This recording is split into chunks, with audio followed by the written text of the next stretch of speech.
Viewer, how's it going, man? Happy New Year's, dude.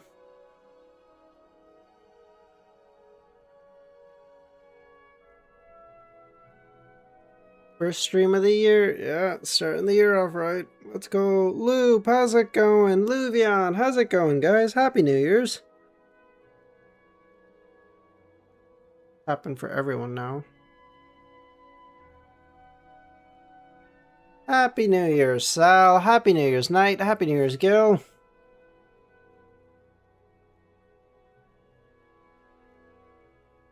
Alright, look at that. It hasn't even been 12 hours for the new year. Already streaming. We're on the grind set, baby. Okay, D-A-L.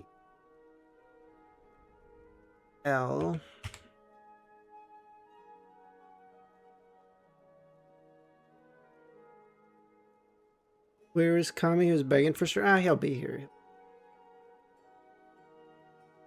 If he isn't, he's an actual bum, though. Holy sh...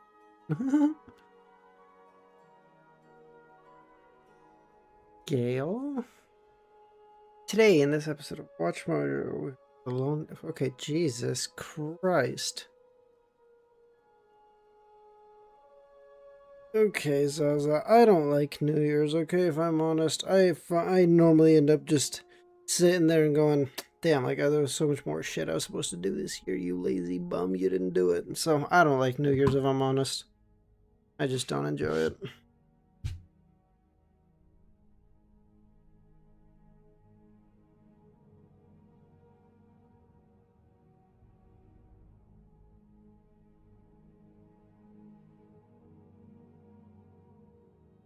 Okay, alright, fine. Yeah, sure. Yeah, you're right. Happy?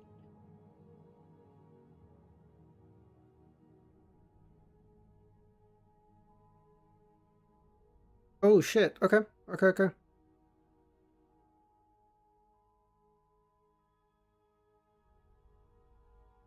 The four pubs ended up at two different parties. Good shit, sound nice.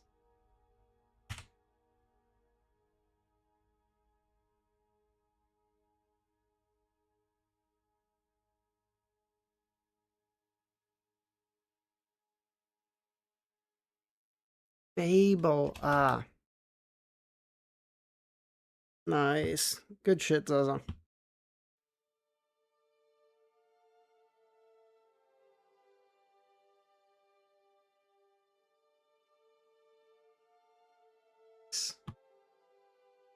You know what a fable is? I do.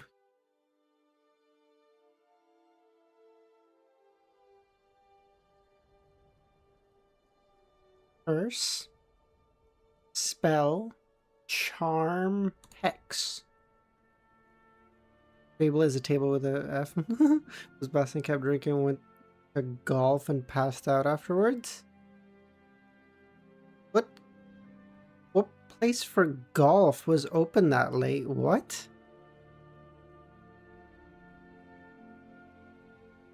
I assume you guys celebrate New Year's. Yeah, you do it at your time, not like Eastern time or whatever. So like, what the fuck was open at? Oh, oh yeah, you're so far ahead of me time wise. Oh yeah, you're right. Whoa, holy shit.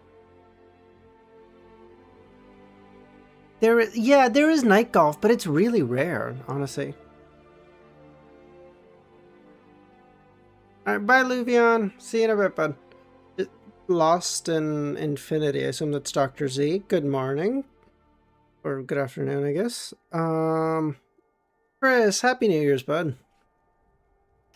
Ah, shuck.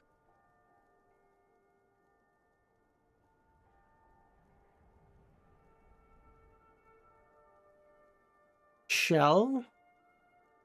Skin? Gill?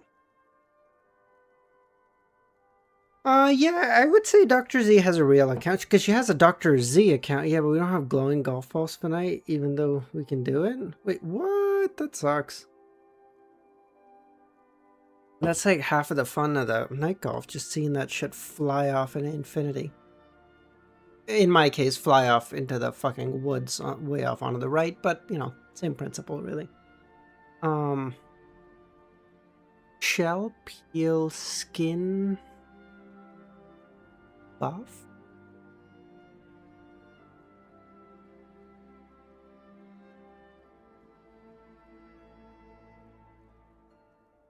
These groups are down. Yeah, this shit looks bad as fuck. What is this?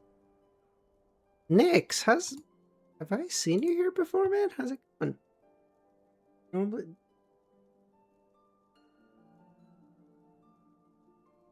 oh, come on, Sal. You've read COI like 3 times. Come on.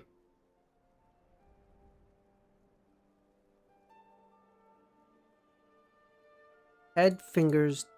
I don't know what the fuck even is. It is very reliant on you knowing brand names.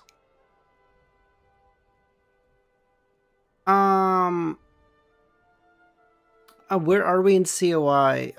So we just visited the Mr. K's Beyonder gathering. He started semi-digesting his... Wait, Lovia's in the new trailer? Wait, really? I watched it, like, because I remember I posted it in Thing, but I didn't... Nah, but like, I didn't watch it very carefully.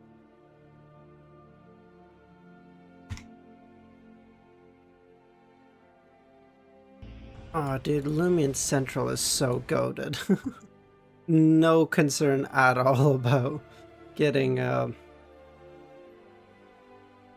copyrighted.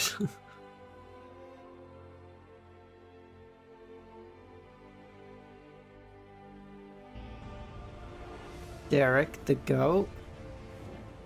Oh, look at this shit, dude.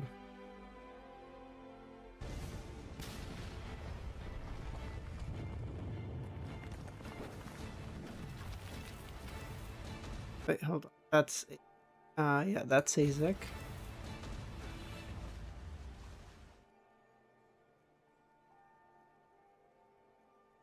Where the fuck was Lovia? Am I on crack? Did I just miss him? Miss her, rather? Sorry? What do you mean? The one with the knight? What? Am I blind? What do you mean? Oh, right. Oh, right here. Oh, I see it. Okay.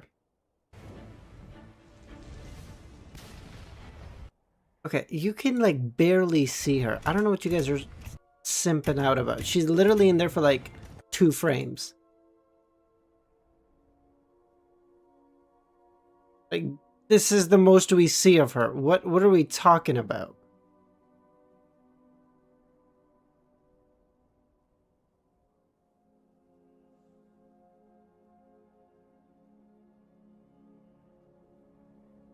I mean, animation looks very nice as always, so good.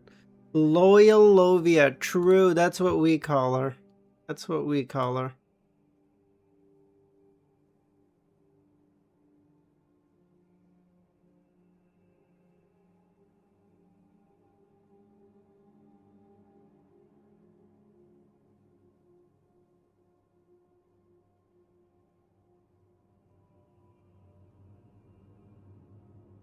See how they do with the special oh, it'll be great. I'm not worried. Flies? Buff? Dude, I don't fuck it. We're not doing this. We're not starting off the new year fucking spending 20 minutes on connections. That's not happening. Connection. Connection. Link. Debate, argue. Argue. Right.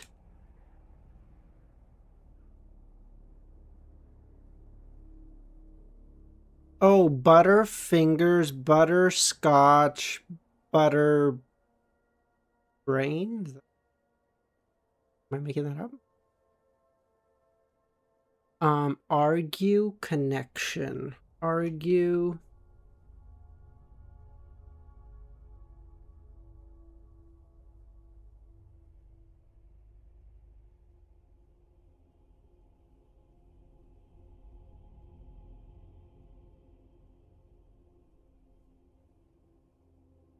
Connection link. Argue link. Path.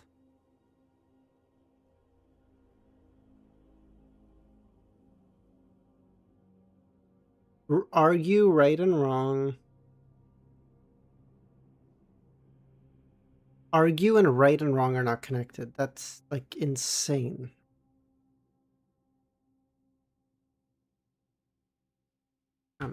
Just my brain is. Chess is, of course, the correct thing. No, fine. You guys can make fun of me. This is great.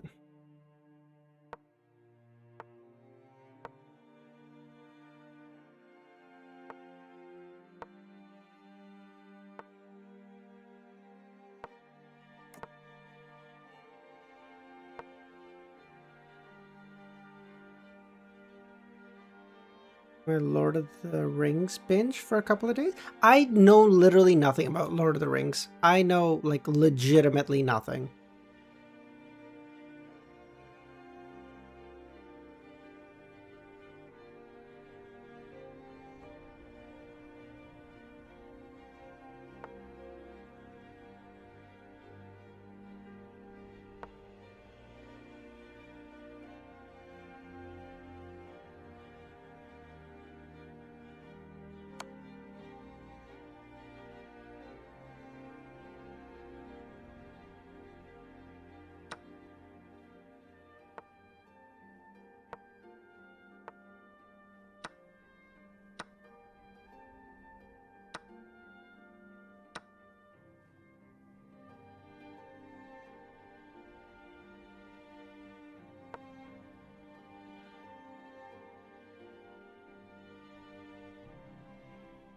Ever play with...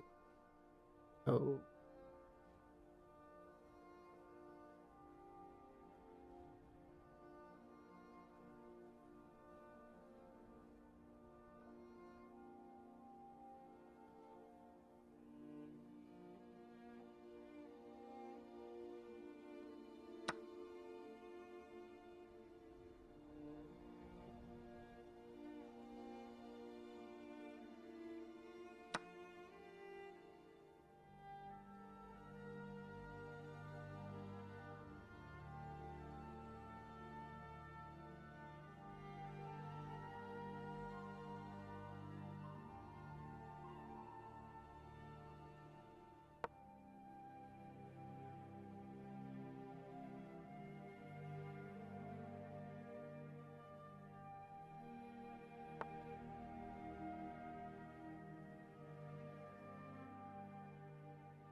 What a nice day. Yeah, it's a pretty good day.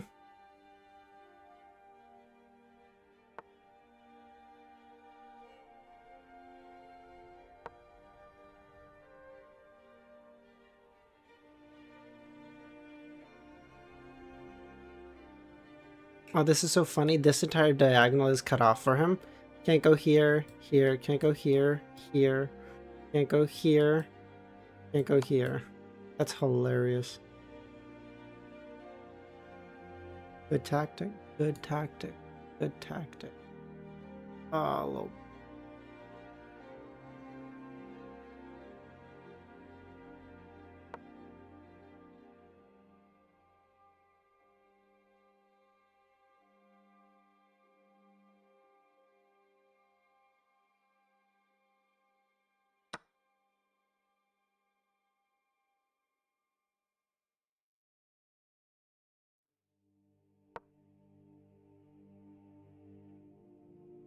oh, this is not looking. I'll take this now. Have to, otherwise I could normally take, but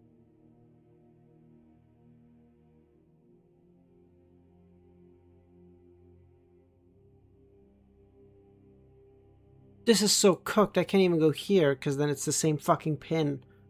This is so dog shit.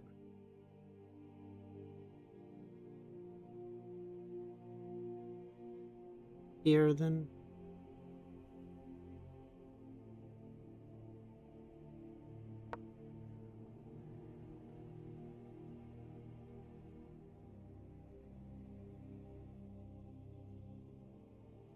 I'm so cooked, dude. I need to start actually,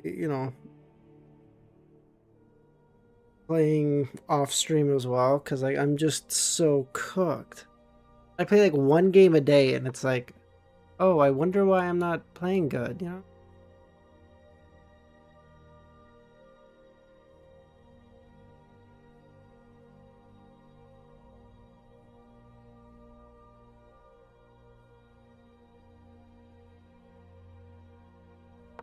I gotta get out of this fucking pen.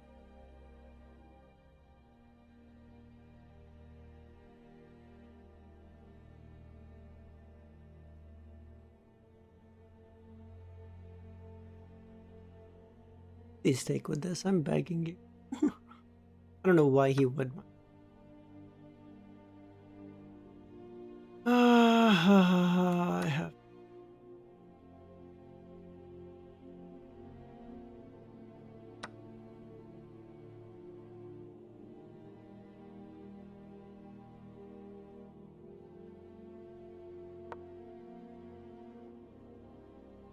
Should we do a separate what now stream? Level Devil stream? Oh no. We'll play that one out. This is so fucking cooked.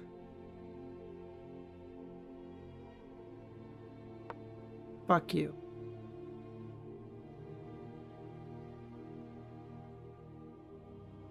No, he can't take it, because if he takes, I have to take, he takes, I take, he ends up with 2 knights for my rook. Or, sorry, 2 bishops for my rook, which is technically better, like a little bit? Damn, if he wouldn't have 1 bitch of a time trying to prove to me it's better. Because the coordination that's required to make that better is difficult to pull off. Especially at this level. Please just bring this rook down.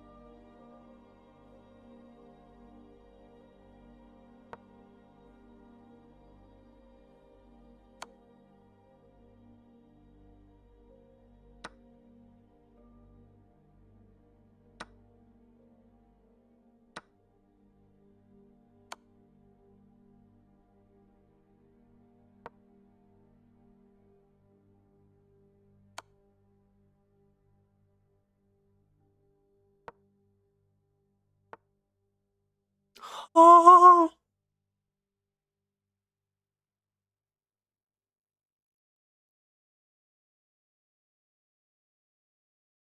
I think I was winning right up until then. I think this was actually a winning position. I think here. If instead of that, I just go like here, this is actually a winning position. But as soon as I did that, it's just... I think I was winning there. So stupid. I did this to just try and get him to take. I literally didn't even... That's so frustrating.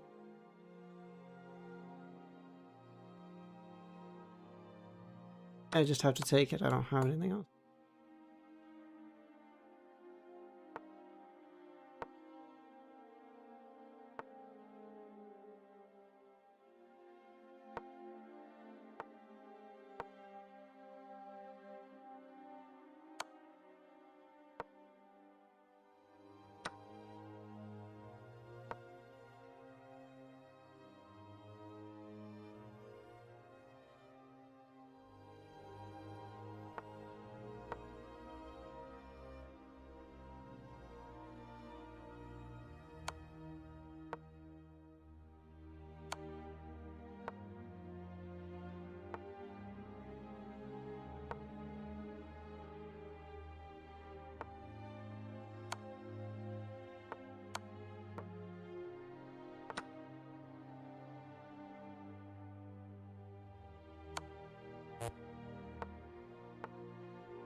I'm losing on time anyway. Oh, that was so cooked.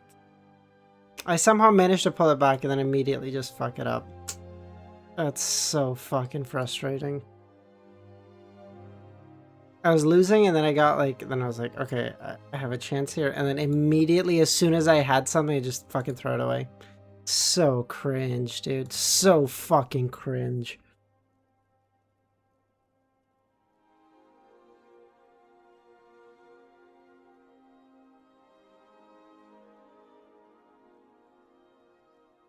Alright, where are we starting on? I honestly don't.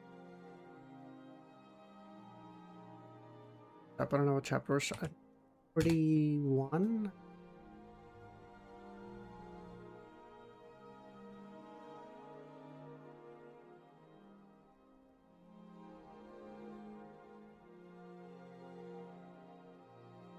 Yeah, 1-4.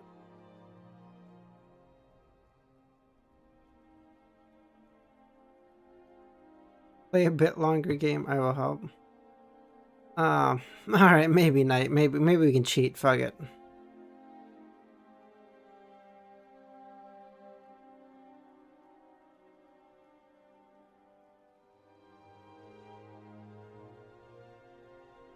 Start smurfing.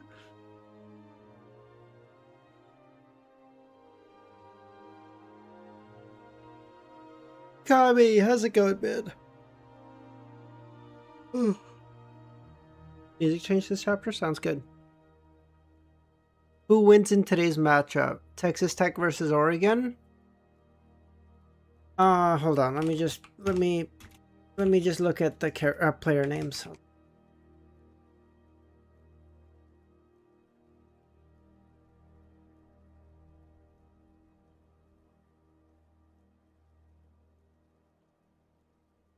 Texas Tech takes it. Texas.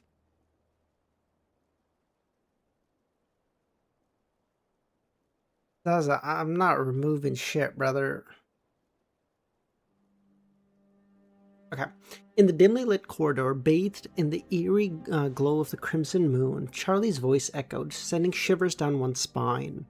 Dreaming of Susanna Matisse again? Lumien's alarm gave way to a surging anger. Are you out of your fucking mind?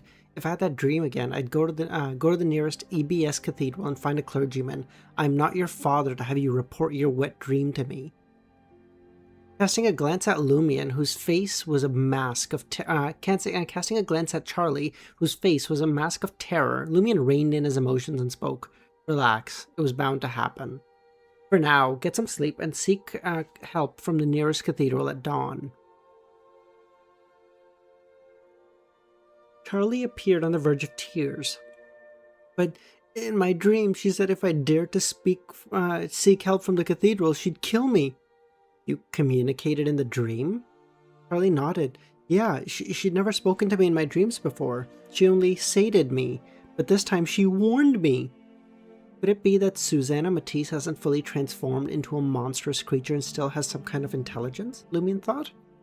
If Charlie couldn't get help from official Beyonders, he'd end up like the 3 female victims in Onnet Town, lost in dreams until drained of life. Hold on, are the official Beyonders handling Charlie's situation so carelessly? They didn't consider the possibility of Charlie being killed off as well? Lumien instantly thought of Ryan, Leia, and Valentine. None of them would have dismissed the case so casually, merely instructing the victim to rush to a cathedral if he faced any issues. Remembering how the clergyman from the church stayed with the lunatic upstairs and protected him from encountering the Mosuri ghost, Lumien grew suspicious. The official Beyonders, overseeing Charlie's case, intentionally downplayed the threat posed by Susanna Matisse, allowing him to return to the motel. Bug, how's it going? They claimed the situation was mostly resolved and instructed him to seek help from the cathedral if any issues arose. All to lure Susanna into revealing herself again. Realizing this, Lumien looked at Charlie and said, if you trust me, return to your room, lie down, close your eyes, and sleep until dawn. Don't worry, it'll all get sorted out. Lumien appeared unruffled, but inwardly he was cursing. Get your ass back to the 5th floor. By now, the Beyonders are monitoring the area, should have detected an anomaly and are preparing to act. Why the fuck are you in my door? Charlie hesitated. Will everything be okay if I do nothing? Lumion exhaled and forced a smile, resorting to coaxing and deception, desperate for Charlie to leave. Charlie's face brightened as he said, "Thank you. Thank you." Thank you, Kami.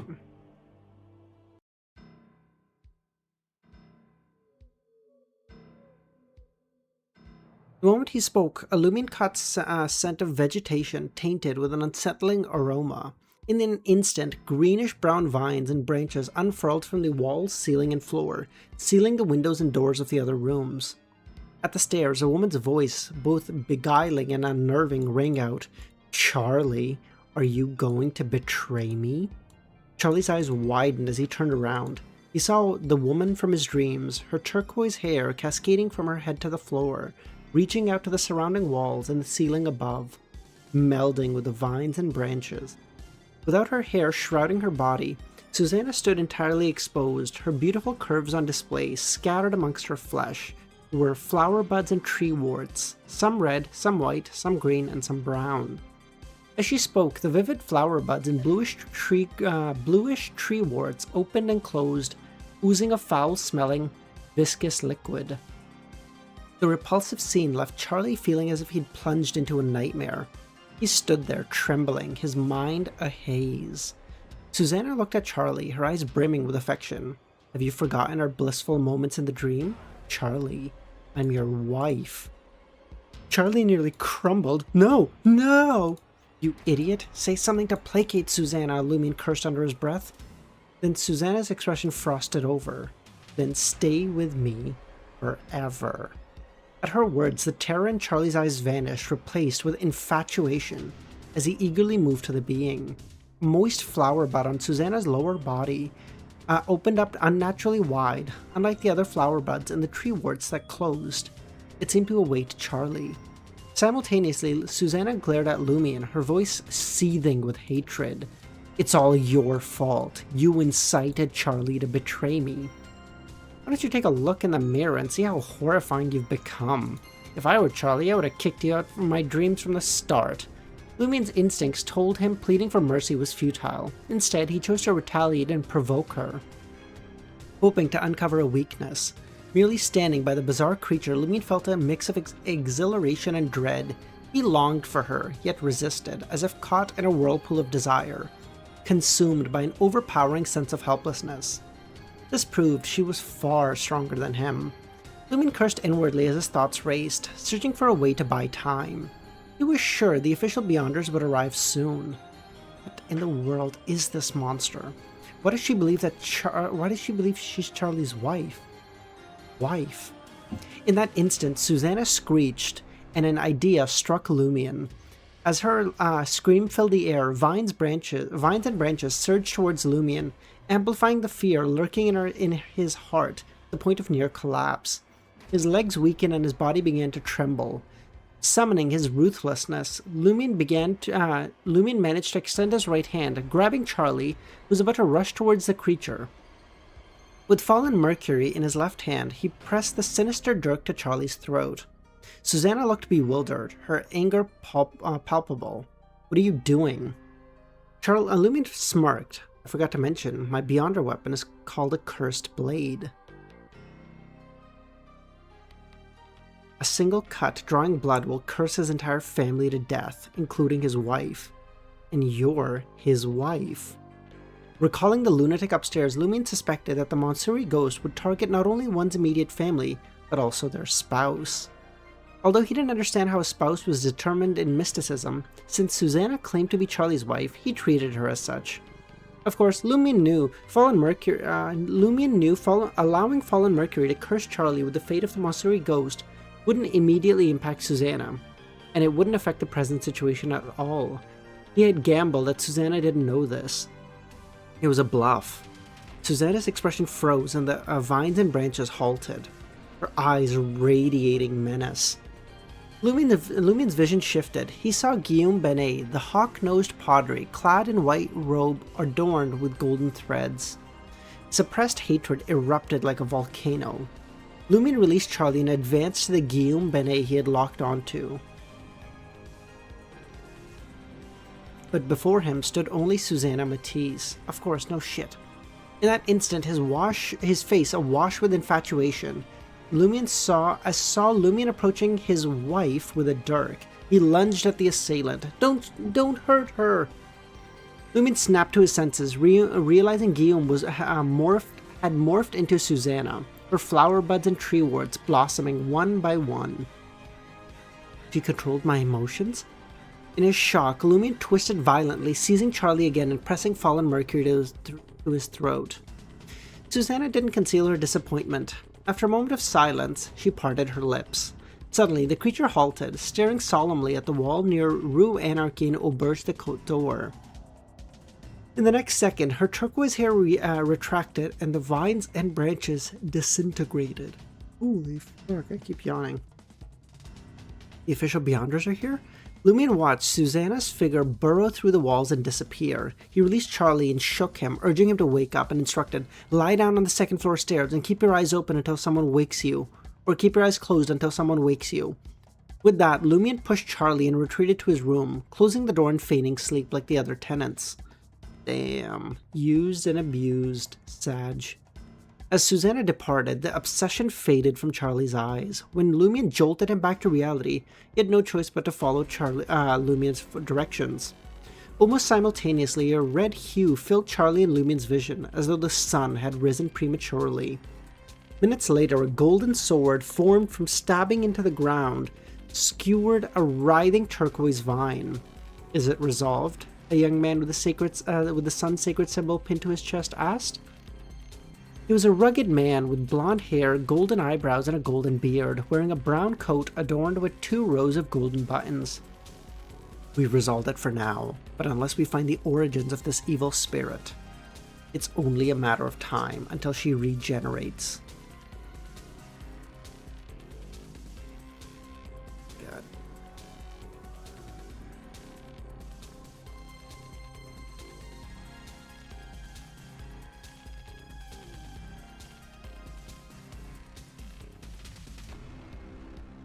Merlin! Happy New Year's, bud.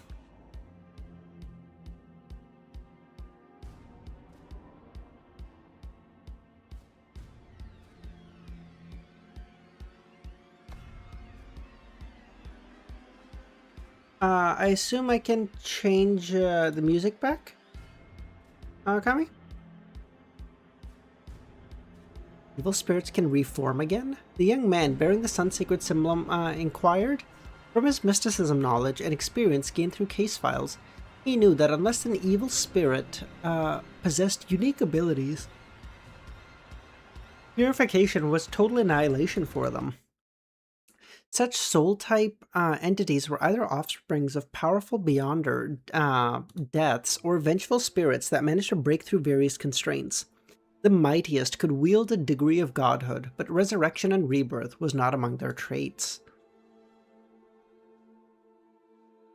Bye, Merlin. The blond man, clad in a double-breasted brown coat, straightened up and dyed the dissipating, writhing vines. After some thought, he said, "Evil spirits can have unique distinctions. Under special conditions, they rely on an object to be born. This object often lies at the heart of their territory.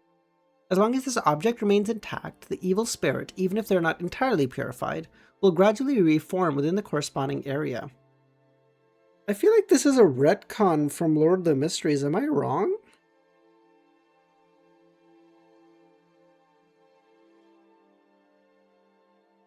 Ugh.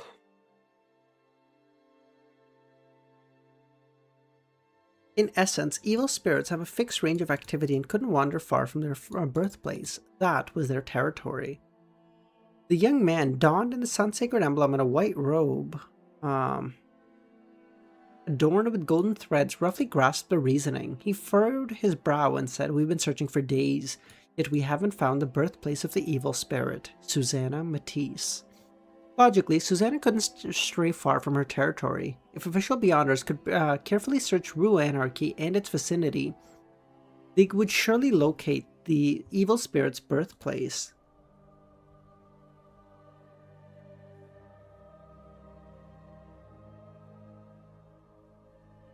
However, wait, no, logically, if official, nope. They would surely locate the evil spirit's birthplace and destroy the object it depended on. However, this was Trier, a city that was not only above ground but also underground. Rue Anarchy and Lamarche Quartier mirrored the area above, with numerous obscure paths and empty spaces. More crucially, deeper underground lay Trier from the Fourth Epoch. Even for official Beyonders, it was a perilous place that they scarcely comprehended. Oh, Dr. Z, not a redcon, ret, like RETCON, one word.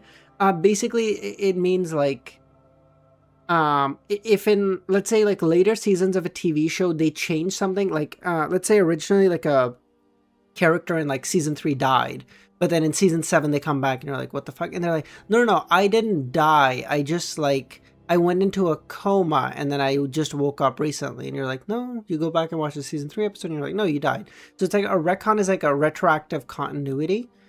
I'm not probably explaining this correctly. Let me search it up. Probably a better way to explain it than I'm managing right. Retcon. In a film, television, or other fictional work, a new piece of information that imposes a different interpretation of previously described events, typically used to facilitate a dramatic plot shift or account for inconsistency.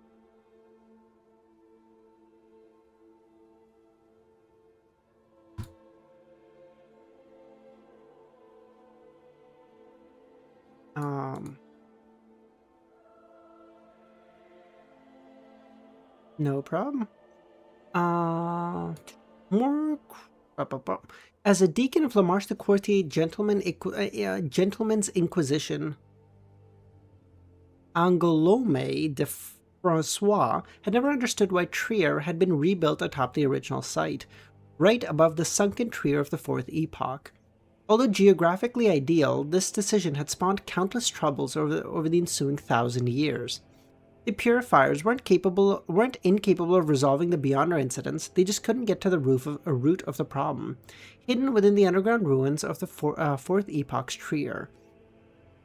Rumor had it that not even demigods dared or were willing to venture into those depths. Francois sheathed his golden longsword, which seemed to be condensed light, into a greyish-white, steam-powered humanoid head contraption, allowing it to sink into the corresponding vertebrae. Queen, Happy New Year's!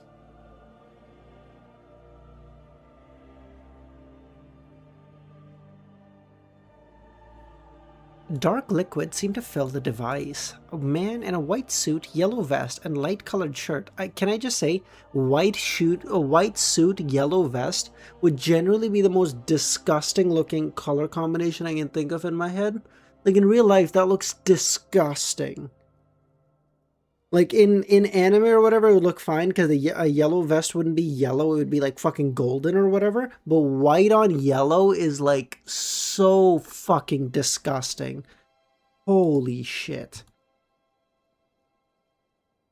Adorned with the sun-sacred emblem, emerged from Auberge de Côte d'Or. His yellow light hair was neatly combed back. His skin-colored tape covered the bridge of his nose, and his lips were thick. A hint of a southern continent ancestry showed through his slightly brown skin. Deacon, I've spoken to Charlie Colland, he said. Is he okay? Francois asked. The brown-skinned man shook his head. We arrived just in time. He wasn't harmed. According to him, he dreamed of Susanna again. Although she warned him, he still chose to seek help. He was intercepted by Susanna on the second floor of the motel, and almost became one with her. At least, that's what she said. This development seemed normal and reasonable, aligning with the details provided by the Purifier elite team led by Francois. Neither Francois nor the other two Purifiers had any doubts. In their understanding, Charlie's request for help was in accordance with their instructions to head for the EBS Cathedral. Francois surveyed the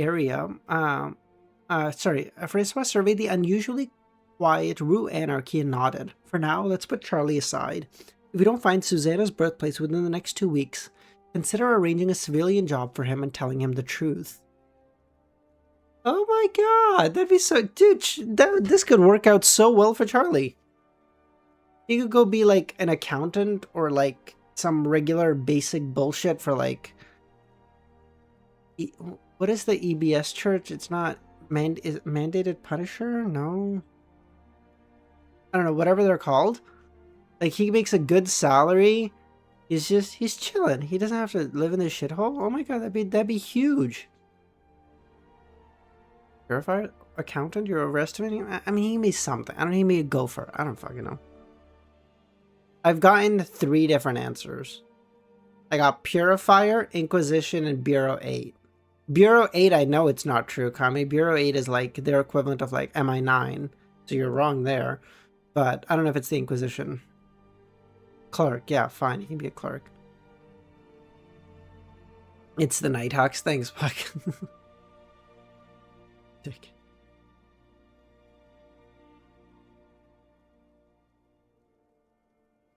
Additionally, they had used Beyonder methods to verify Charlie's encounter and confession. They confirmed that the victim had interacted with ordinary people from the moment he prayed to Susanna Matisse and he was arrested by the police. That was why Francois suggested not worrying about Charlie for the time being. As for the sender, he had impressive methods and extensive anti-divination and anti-tracking abilities. He had chosen to use a spirit world creature to write and send the letter. It was worth noting that even when using the same descriptive incantation to summon the creature, a different one would appear. The challenge with just using a 3-line description was that it could potentially match hundreds of thousands of creatures, if not even more.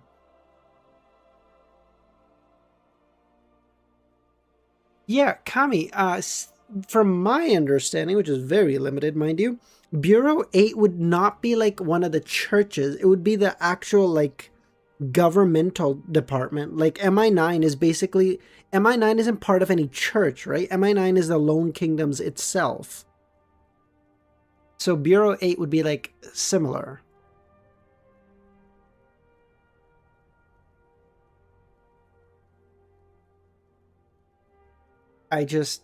Boys, 140 chapters in, we're already correcting Kami. It's over, bro. Pack it up.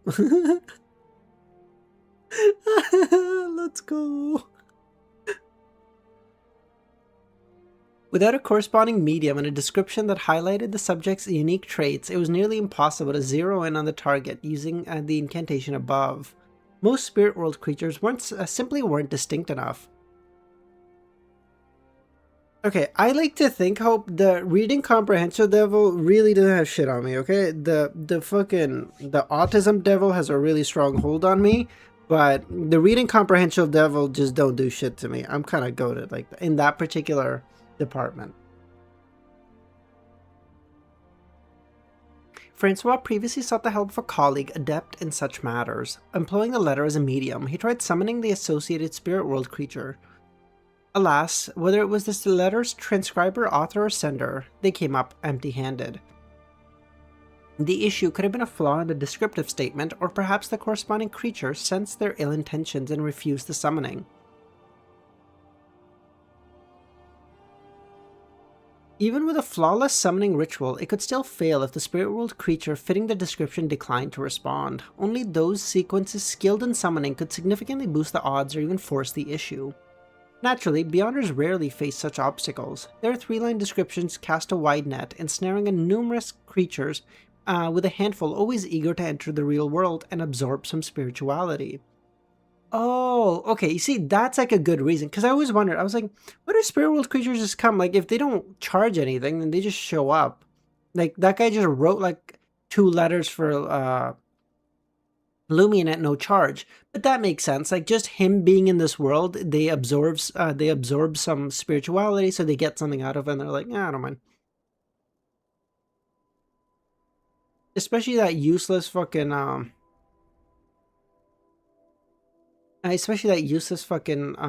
creature that Kami summoned, like, or Kami. Sorry, I read the message from Kami at the same time. That Lumion summoned. It probably never gets summoned, so he's just happy to be out here, you know? Lumion feigned sleep, poised to flee at a moment's notice. It wasn't until the nearby cathedral clock struck 6 that he allowed himself to breathe a sigh of relief. Seems like the rolling battle between the Beyonders and Susanna Matisse has ended. They didn't even realize I confronted her. He couldn't be certain if the official Beyonders had completely neutralized Susanna Matisse or if this ordeal was truly over. He recalling Susanna's intense hatred for him, Lumion knew he couldn't rely on hope alone. He decided to write a letter to Madame Magician, reporting his encounter with Mr. K and inquiring about Susanna Matisse's nature and weakness. For good measure, he also planned to ask Hela. After all, Madame Magician wasn't all-knowing and was kind of a bitch. I might have added one of those sentences. You can decide which one. After penning the 2 letters and tidying the room, Lumion summoned 2 messengers at 10 minutes intervals, ensuring each took the right letter. By the time he finished washing up and returned to room 207, there were already 2 replies waiting. Wow, Madame Magician is quick today. Did the messengers run into each other? If so, what did they talk about? One letter was from Hela. Similar cases have occurred in the northern and southern continents. Men and women often dream of the opposite sex and engage in intimate acts, ultimately dying from exhaustion. If the victims have partners or lovers, these innocents are killed by one such creature like Susanna. These creatures seem to believe that they are the dreamer's spouse. Such creatures are said to possess powerful abilities on par with mid-sequence Beyonders. Some details suggest Susanna may have already died, becoming a vengeful or evil spirit. It is indeed quite powerful, Lumion recalled. His encounter from the previous night, realizing that without Fallen Mercury, Charlie is a hostage, and Susanna's conviction that she was Charlie's wife, he might have been defeated within a minute. But after burning Hela's reply, Lumion unfolded Madame Magician's letter. I'm unsure whether to congratulate you or commiserate with you. Your chances of encountering an evil god's blessed seem higher than those of ordinary Beyonders, perhaps due to the corruption sealed within. It is difficult to explain this phenomena using the law of convergence of characteristics. It's more like repulsive forces rejected by this world attracting each other. That is my theory, but I cannot guarantee its accuracy. If I am wrong, don't forget to inform me and provide the correct answer. Based on your account, I suspect that Susanna was once a believer of an evil god who was bestowed with strength equivalent to a sequence 5. That evil god goes by the pseudonym Mother Tree of Desire. Yay! I was right. Don't attempt to understand her, let alone guess at her true and complete title. Susanna is likely a fallen tree spirit or spirit of lust, also known as baby Cupid in some regions. They can appear as men or women, engaging in intimate acts within dreams and absorbing the victim's energy. Over time, their possessiveness leads them to believe that they are the victim's spouse, driving them to kill the victim's partner or lover in a fit of jealousy.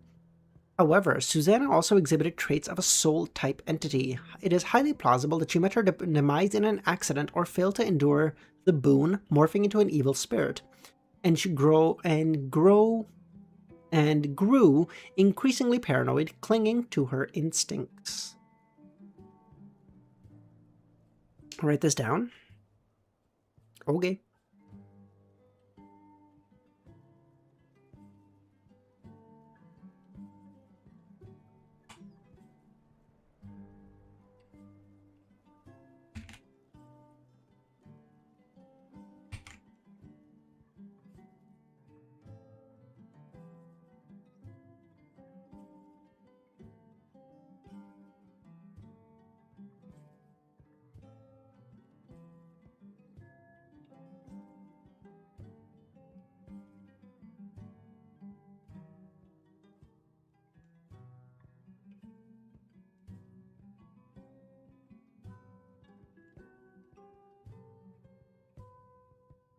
Second, okay.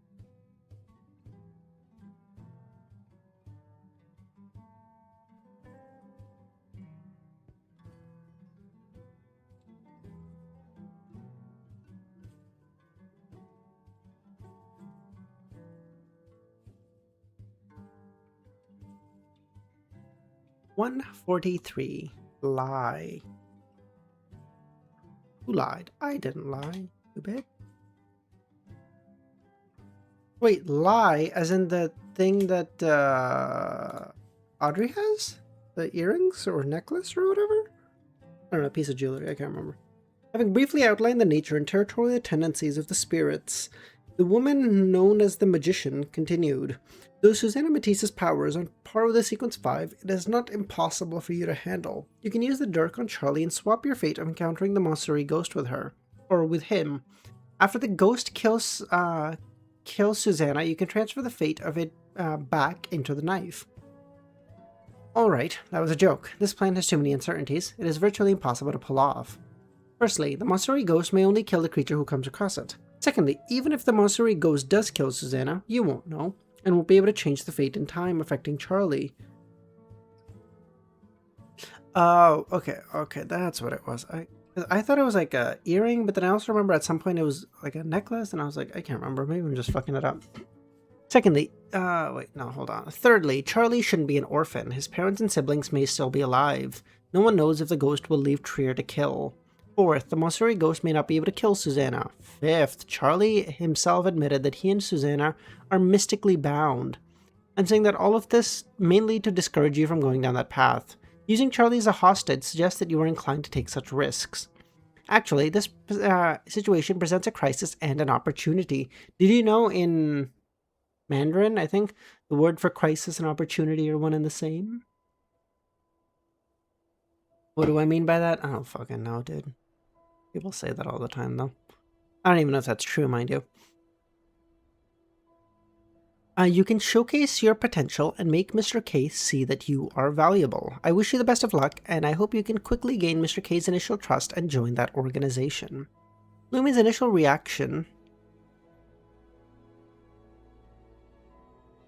Here, what's up? Lumen's initial reaction to the letter was that Miss Magician tended to ramble and digress. She seemed to enjoy finding lofty excuses and often entertained far-fetched notions bordering on absurdity. This contrasts sharply with Madame Hella's succinct and polished reply. I love how he's calling a literal author like she has a tendency to ramble and digress, and her letters are like unpolished. I love that.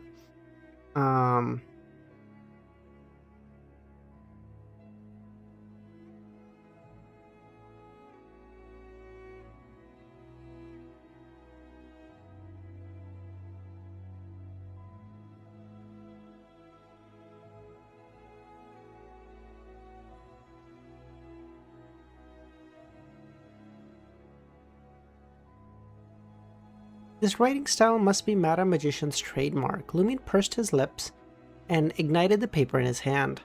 After reading the two letters, he discarded the idea of using fallen Mercury to resolve the issue. Their fates have been intertwined for more than just a brief moment.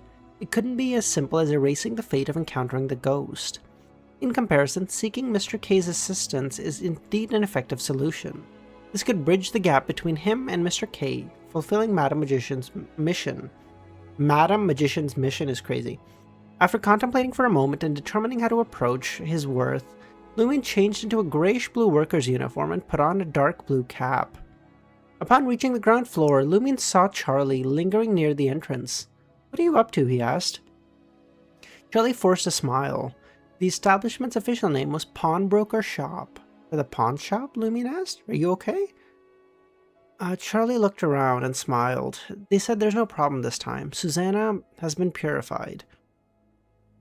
Whether there's an issue or not, life must go on. I heard that from a hotel ghost, huh? A hotel ghost, fuck me. Hotel guest. Sounds pretty sophisticated, huh? Anyway, for people like us, a day without work puts us on the brink of financial ruin. We'd be hungry again, so I have to pawn that diamond necklace for cash. You know, only cash gives a sense of security. Clothes and jewelry just can't do that. At this point, Charlie's excitement grew. Madame Alice said the necklace is worth 1,500. Even if I pawn it, I should get around 1,000 Vril d'Or. My god, I've never seen that much money. Even if I become an attendant, it'd take me years to see that much. When it's time, we'll have lunch at the Café Rue de Blouse Blanche. I want Duvar broth, coarse beef salt, and red wine sauce, and an apple tenderloin.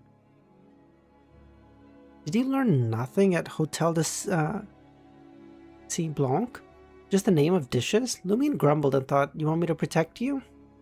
Charlie laughed. "I'd be scared carrying that much cash alone. CL, you may not have experienced that yet. Thinking everyone who's a thief will rob you on the street? I felt that way when I got the necklace. I was so nervous. I nearly passed out. Can you imagine?" "Yeah, I probably won't have that experience. Not now. Not ever, you know? Because I'm the one who makes people think I'm gonna rob them." Take Margot, for example, who had just forked over 1,000 Vril d'Or, nearly enough to buy that necklace. Charlie's smile froze. After a few seconds, he forced a smile. That's why I want you to come with. He seriously doubted CL's means of making money. His neighbor was clearly capable and smart, but he wasn't rushing to find a job. He roamed around daily, seemingly without money troubles. But he did live at Auberge de Côte d'Or. I am the one who knocks, exactly. A man's walking down the street, he gets robbed. You think that of me? No, I am the one who robs. And you're like, okay, damn, my bad. Knock off, Walter White, chill. Remembering how CL had posed as a lawyer to infiltrate the police station, provided vital information, and helped him survive, Charlie felt it was a small concern. Even if CL is a thief, a robber, or con artist, he risked his life to help me. Lumin asked, grinning, which pawn shop are we going to? I heard the pawn shops in Quartier de l'Observatoire offer better prices, Charlie said. I'm actually headed that way anyway. He planned to ask Officer Truel for Mr. K's contact information. Charlie was thrilled. He'd spent a whopping 1 Vril d'Or to treat Lumin to a barbecue pie, cream bun, and plum wine. Lumin graciously accepted. Exiting Rue Anarchy, Charlie winced when he saw Lumin head straight for the public carriage. He glanced around, making sure no one was nearby. Last night, you said your blade was a cursed blade. Will anyone cut by it really have their entire family die? Before meeting Susanna Matisse, Charlie never believed in such things. Even if he had heard of them, he thought they were just fodder for boasting and tall tales. But now, he couldn't help but wonder if CL truly had a mystical weapon. Lumin wanted to turn to Charlie and grinned. Can I give it a try? Charlie shuddered and said, I believe you. Do you? Well, I was just bluffing Susanna Matisse last night. I'm just an ordinary guy. If I hadn't, I'd be dead. Lumin said, still smiling. Doesn't that cursed blade story I made up ring a bell? You've heard of the Mossuri ghost legend when that maniac was, having a bout of clarity, right? I think the one from Mr. Beast. I don't know. I don't watch Mr. Beast videos. I don't get the reference.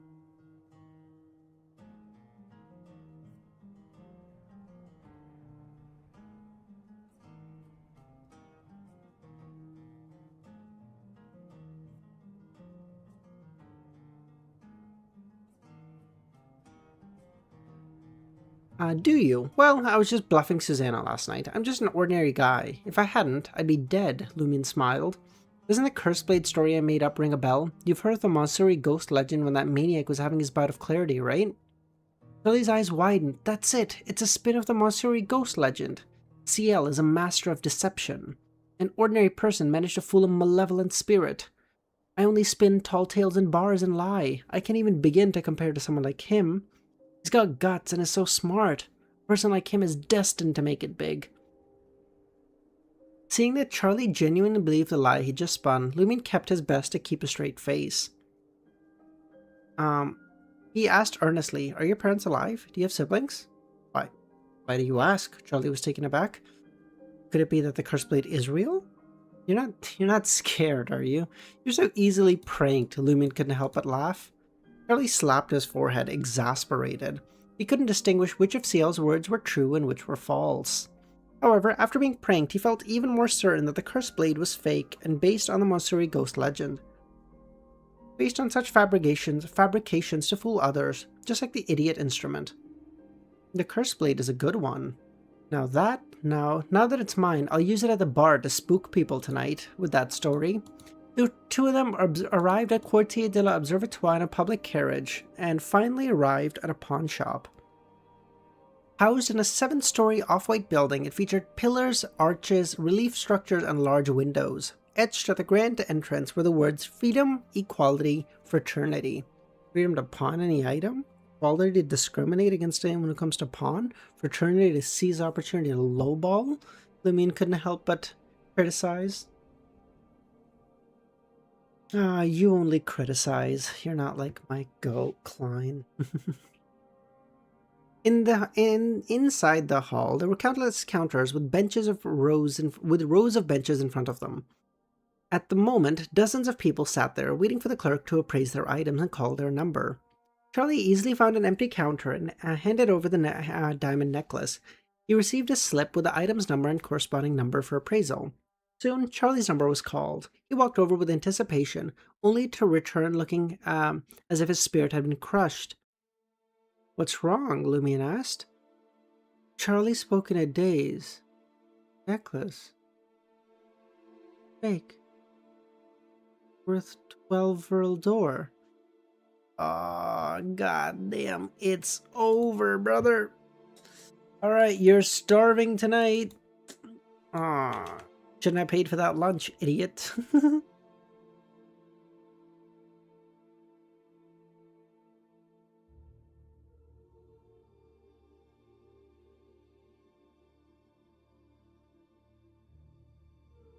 Half a pound.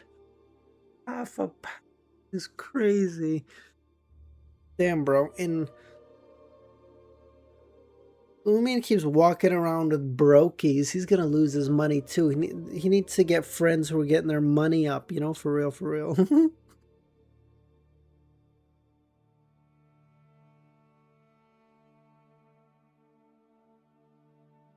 Fake. Lumion's right eye twitched as if fate was mercilessly mocking him.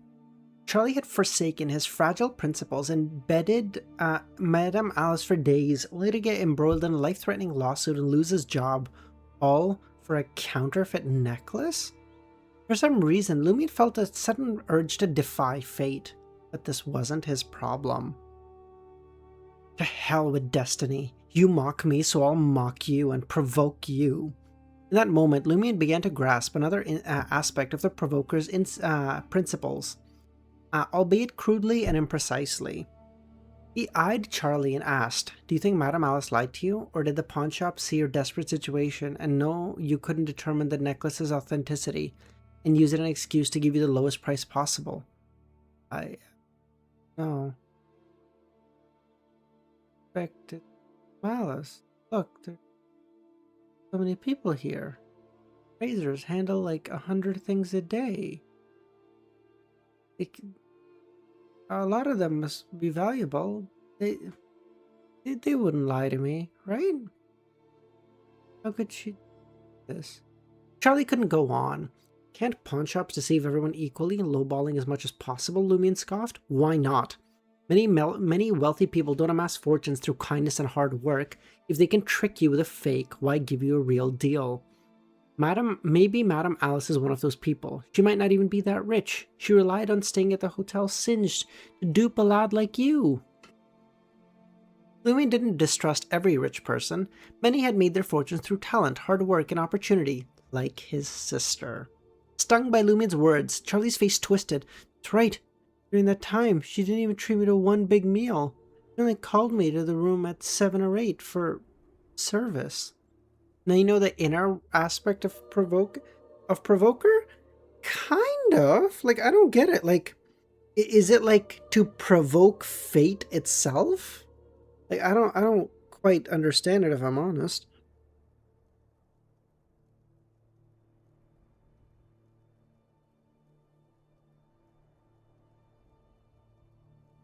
So naive. Is that dumb? He stood up and said, "Get that necklace back. Let's try another pawn shop. What if it's real?" Charlie was taken aback. Okay. Be careful. Don't let them switch the necklace. Yeah. Charlie tried his best. I've studied that necklace daily. I remember everything. After getting the necklace back, Lumion accompanied Charlie to 2 other pawn shops. The appraisals were the same. The necklace was fake and was only worth 11 to 15 Vril d'Or. Captain Panda! Happy New Year's! Holy shit, you've reached 6 months as membership too? Thank you so much, dude. I think that icon you have is reached at 6 months. Fucking nuts. Thank you so much, Captain Panda. Lumion glanced at him and consoled. At least you can get a dozen Vril d'Or for it. It'll last you a week. With that money, you can buy drinks for waiters at the Café de Rue de Blue Blanche and ask them to help you find a new job. Including rent, Charlie spent about a Vril d'Or or so a day. If he'd skipped the bar, his expenses would be even less. Charlie was utterly disappointed, but after accepting reality, he found a glimmer of hope. Lumian hesitated before saying, we can't dismiss other opportunities. For instance, the pawn shops around here may have secret ways of communicating. You could specifically target people like you who don't dress well and pawn valuable items without proper documentation. How about we take the necklace to a jewelry shop for an appraisal? You'd have to pay a fee, Charlie said. If the appraisal confirmed its authenticity, that'd be great. If it turned out to be fake, his already meager assets would be reduced by a third or even a half. Lumian sighed. Give me the diamond. I'll find a friend to appraise it for you, one who won't charge you. You've still got some cash to get you through the day, right? I have 2.5 Dora left. With hope in his eyes, Charlie handed the necklace to Lumian. Dude, imagine Lumian just is like, okay, friend, I'll be back, and just runs away. If the necklace is real. I know he wouldn't do that, but like, bro, that would be the funniest shit in the universe. He's like, listen, I may be a beyonder, but like, yo, at my heart, I remain that'd be fucking hilarious.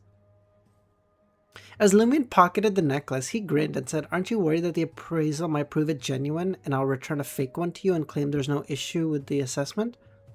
Charlie's face tensed again. No, I trust you. Besides, I've already written it off as a fake. Lumian waved goodbye to Charlie and strode to Place de Purgatoire. Near the catacombs, Asta Truel occupied his customary seat facing a bonfire. Lumian approached and asked, don't you ever change areas? My divination and interpretation are pretty accurate, Asta chuckled. Many people have introduced their friends. If I switched locations, I'd lose my clientele. What do you mean by clientele? They're a bunch of fools, Lumian said, half-jokingly. Asta didn't bother arguing. I need to discuss something with Mr. K. How can I reach him? Oh, he's not here for me. Asta was sad. His lover had forsaken him. I'm adding in a few lines here and there, okay? I'm sleepy, okay? Shut up. Anyone who has attended the gathering can go straight to Psychic's headquarters, located in the building where a gathering took place. At 19 Rue Shear, knock on room 103 with 3 long, 2 short, and 1 long beat. Someone will take you to see Mr. K. If you don't want to go in person, you can send a letter. Address it to room 103, 19 Rue Shear, Avenue de Boulevard. The recipient is Guillaume Pierre. What a fake name. The knocking rhythm differs from the gatherings. Mr. K never told me this. Do you think Asta would inform me? Lumian nodded and bid a farewell to Asta. Kami, what I said is not a huge... Look at this. Lumian inquired, I need to discuss something with Mr. K. How can I reach him? He's not here for me. ... Asta sighed. Like, yeah, what I said is not that far off from what's written, okay? I just put my own interpretation on things. Fuck you. If you don't want to... no. At the catacomb... Shh, Chris, delete it. Delete it. Don't let him read it. No, shut up. No, shut up. Chris, you fucked it up. No! Chris, you're letting the truth get in the way of my fucking propaganda, god damn it. You fucking... God damn it.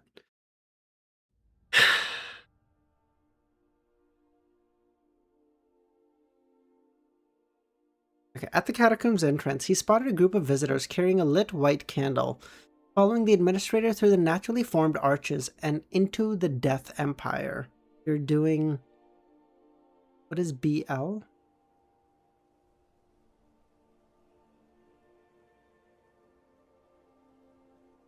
Dude, I don't know any of the... I don't know any of these fucking acronyms. Oh. Wait, it stands for boy love.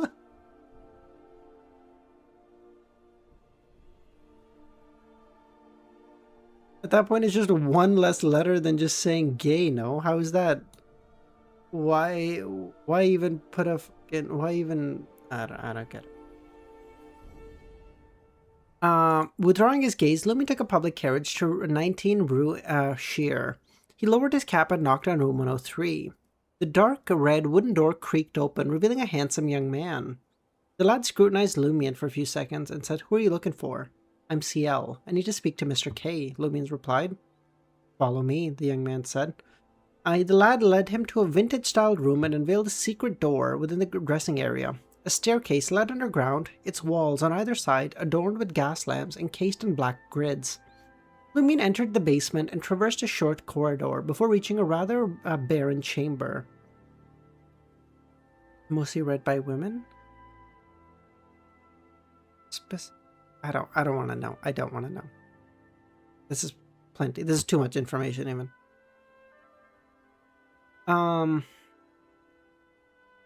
The gathering's organizer studied Lumion wordlessly, exuding an unnerving air of intimidation. Lumion pressed down on his cap and smiled. "Good morning. Mr. K, I require your assistance. The price I'll have to pay is your call." Mr. K remained silent and said, "Does the poison sperm mob know you killed Margot?" As expected. Lumion wasn't surprised that Mr. K had information on him. When he attended the gathering, he deliberately wrapped his face in bandages to recreate his appearance when he killed Margot. He wanted Mr. K to be aware of it. This could help him earn Mr. K's trust. Trump is a sequence to Bloody Archduke? He's not an Archduke, Sal.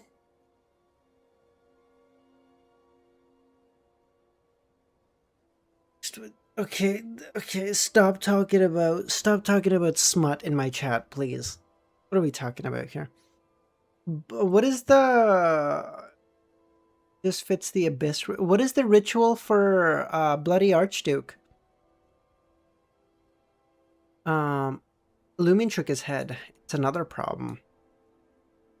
Lumion recounted his encounter with Charlie and how he'd helped him escape his predicament, only to be despised by Susanna Matisse and nearly killed. Abyss Pathways rituals are fucked? Ah, okay. Fortunately, the official Beyonders had arrived in time. He didn't lie, but he didn't share everything either.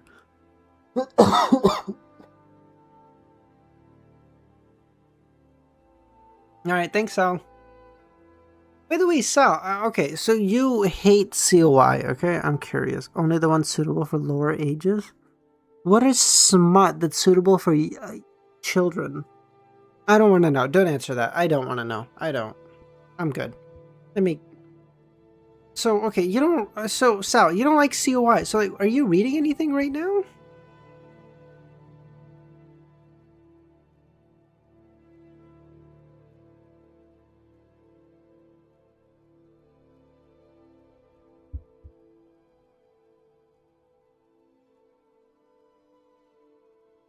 Can you check it before posting this in general? Oh, okay.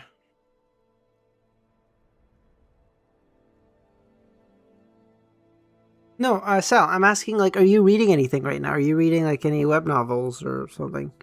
Oh, fuck, dude. Wait, when does... ORV Donghua come out? Do we know? ORV Donghua.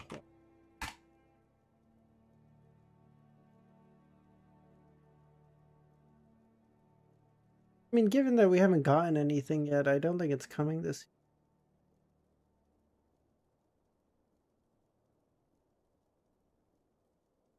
Percy Jackson?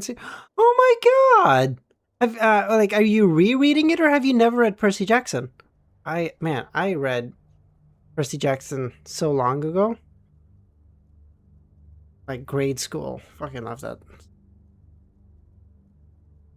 In fact, I think I have most of the books here. And it's not Donghua, it's Korean. Wait, it's Korean? Really? Never read it? Just getting started? Oh shit, you're gonna love it. Maybe I remember it with, like, rose-tinted glasses or whatever because I was a kid, but, like, I really enjoyed reading those books. I really did.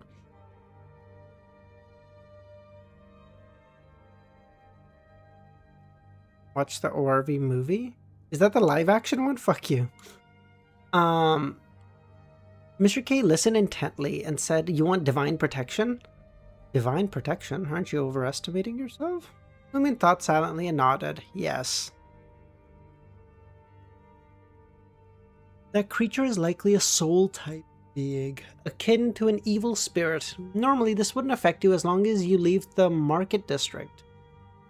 However, the official Beyonders have clearly taken an interest in this matter. If you move now, you'll arouse a suspicion. Moreover, if Susanna remembers or even marks you, you'll be attacked anywhere. Many abilities surpass distances. No wonder the two ladies didn't suggest I leave, Lumion thought. What should I do then? I can offer some protection, but you need to do something for me.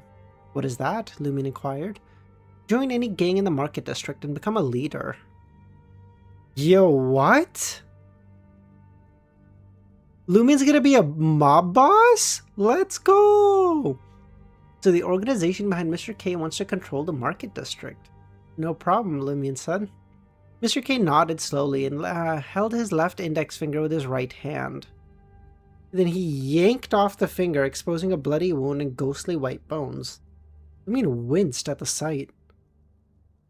Surprisingly, no blood flowed from Mr. K's wound or finger. Instead, it hovered at the edge, twisting and contracting as it gradually healed.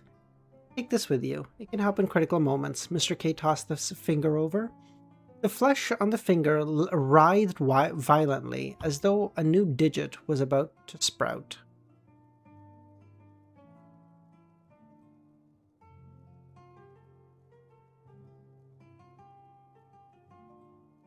Come up.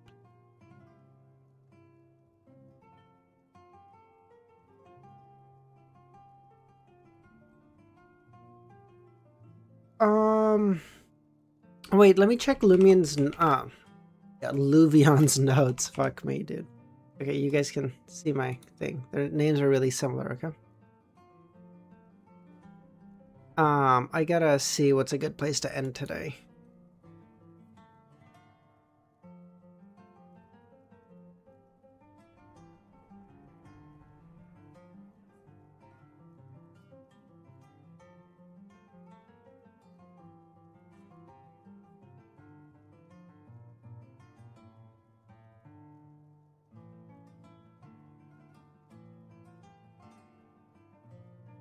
$147 is a good place to end off, so...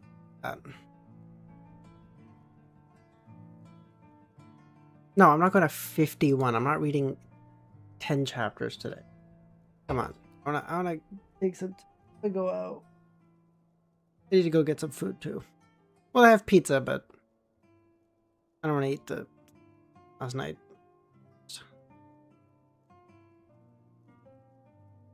Oh, come on. Come, it's New Year's Day. I'm streaming. Come on. Give me a break here. Wait, it's only been an hour? Man, COI chapters are short as fuck in comparison.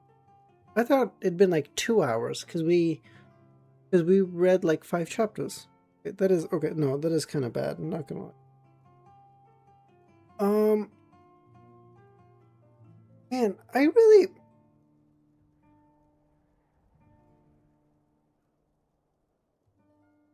can do more chapters. Okay, maybe we can get to 150.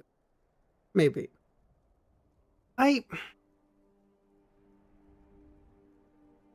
No, Chris, I don't mind heated up pizza from last night. I just don't want to do it for breakfast.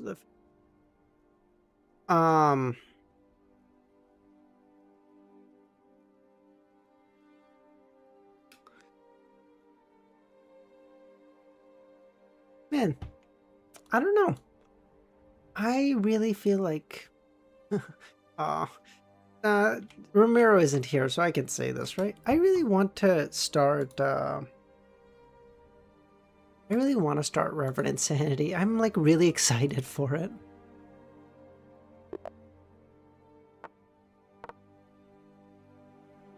Obviously, I understand that, like, oh, this guy's such a dickhead.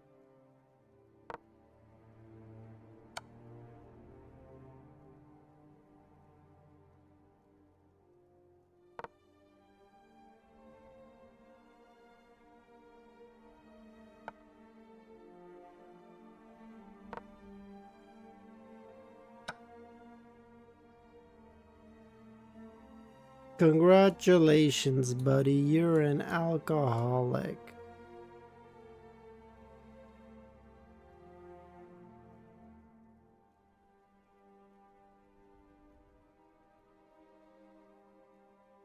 Wait, he can't take anything. He can't take this. He can't take this. He can't take this. Okay, yeah, we're fine.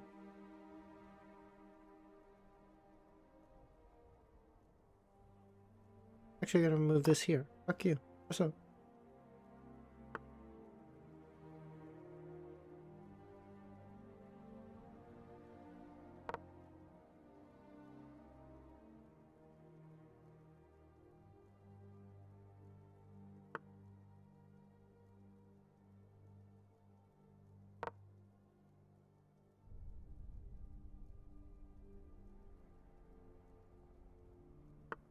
I know, this shit is so cancerously bad. I'm sorry in advance, okay?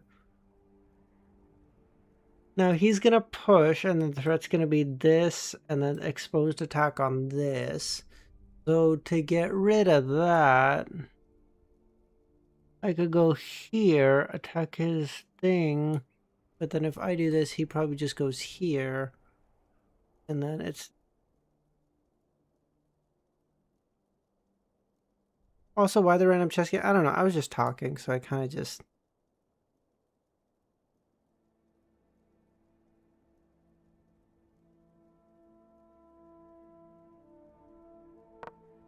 Go here.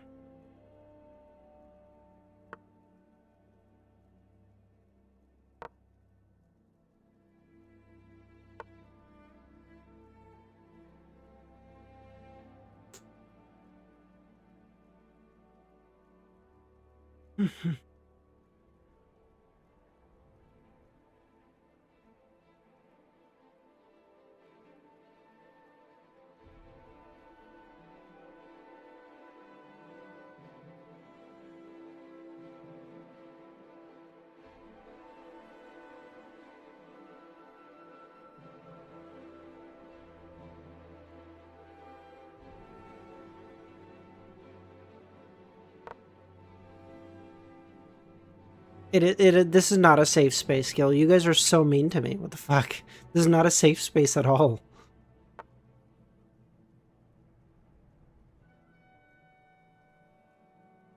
Okay. We're gonna do that. Okay, buddy boy. Okay, so... gonna take...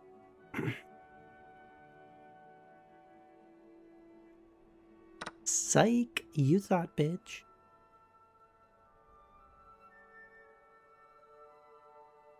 We can go here. Here. This blocks off this, so he can only go here.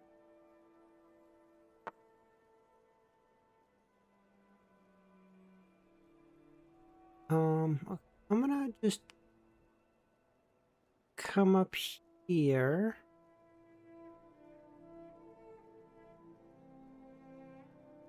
So that I can cast.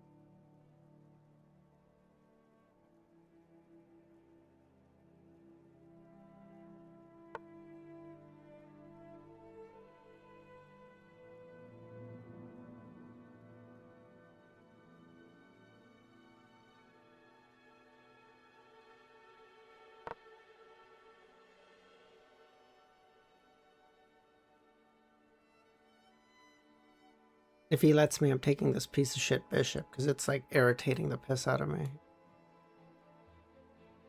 Okay.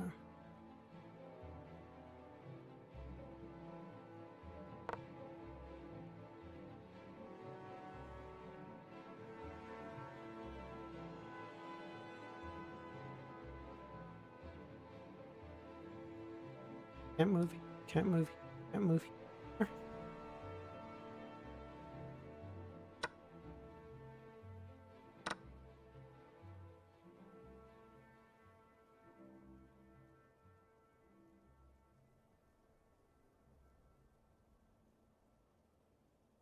Probably goes here or here.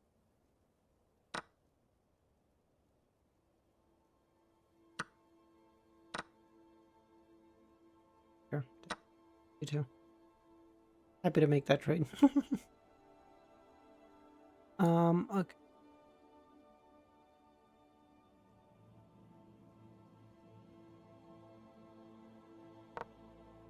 Attack this, attack this. Unless he wants to come and try and do this to take it.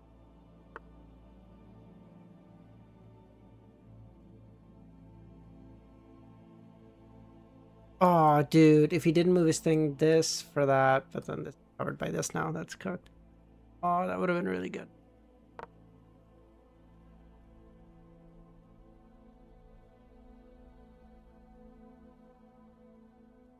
Oh, he can't come up here because this is guarded. Oh, this is good. Oh, this is so good. This is so good for me. Oh, wait, I hope he goes here, because if he goes here, I go here with the check. He has to move back. I go back to prevent this discovered attack. It is rare, but I will occasionally have a good moment of chess, okay? It is rare, but I will occasionally do that. Check.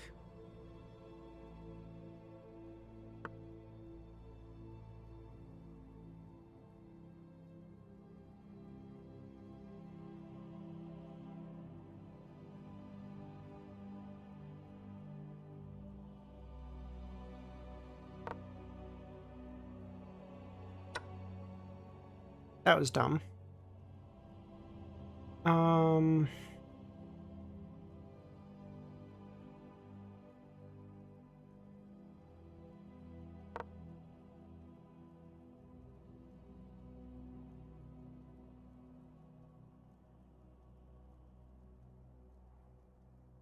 mean, strictly speaking.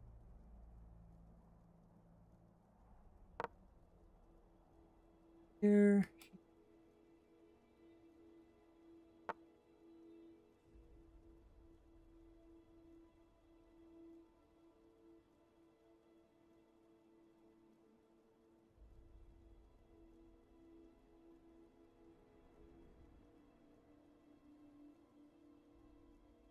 Oh shit, time. Fuck.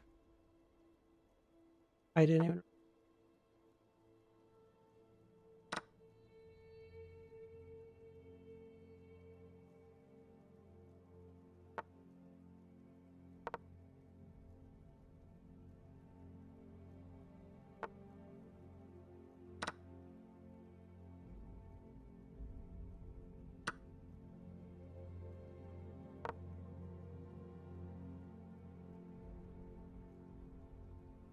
Alright, bye viewer.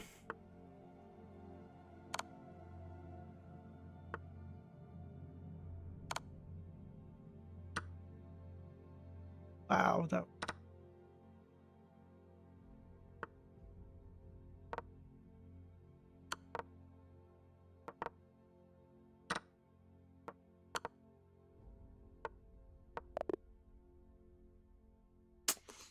Oh, I was beating his ass.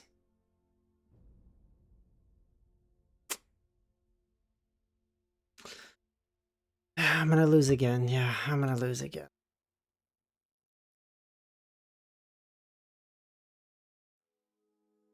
You're leaving too, Kami? Alright, let's go. Okay.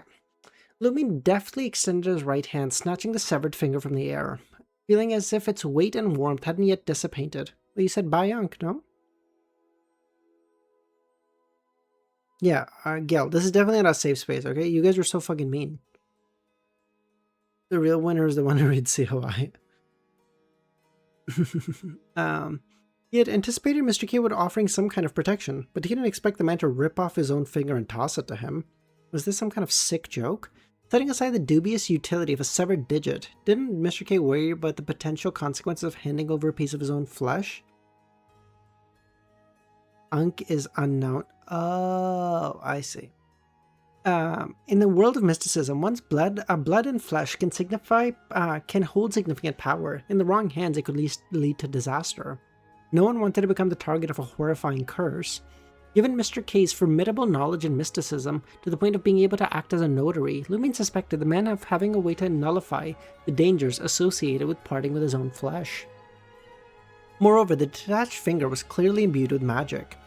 I wonder if I can trade the prospect of meeting the Monsuri ghost with Mr. K using fallen mercury, drawing blood when cutting his finger. As Cordo's prankster king, Lumion was never short on unconventional ideas. Suppressing the urge, he shifted his gaze from the finger back to Mr. K. By now, Mr. K had regenerated a new finger. Thank you, Lumion muttered. stowing away the severed finger.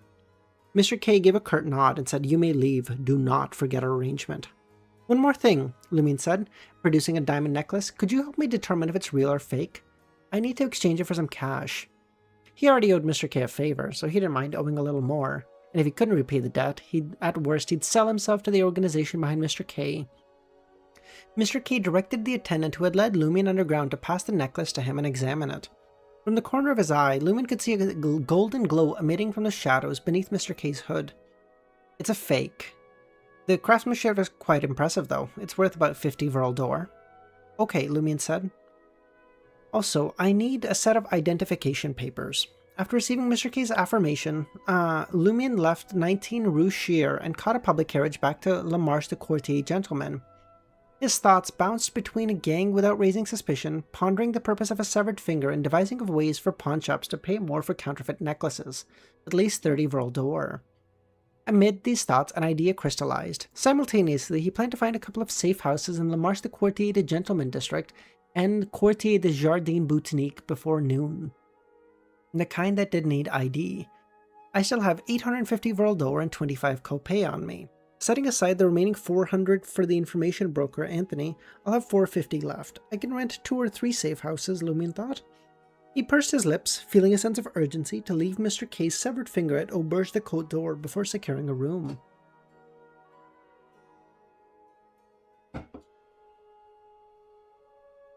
By 3, Lumion had found rooms in both La Marche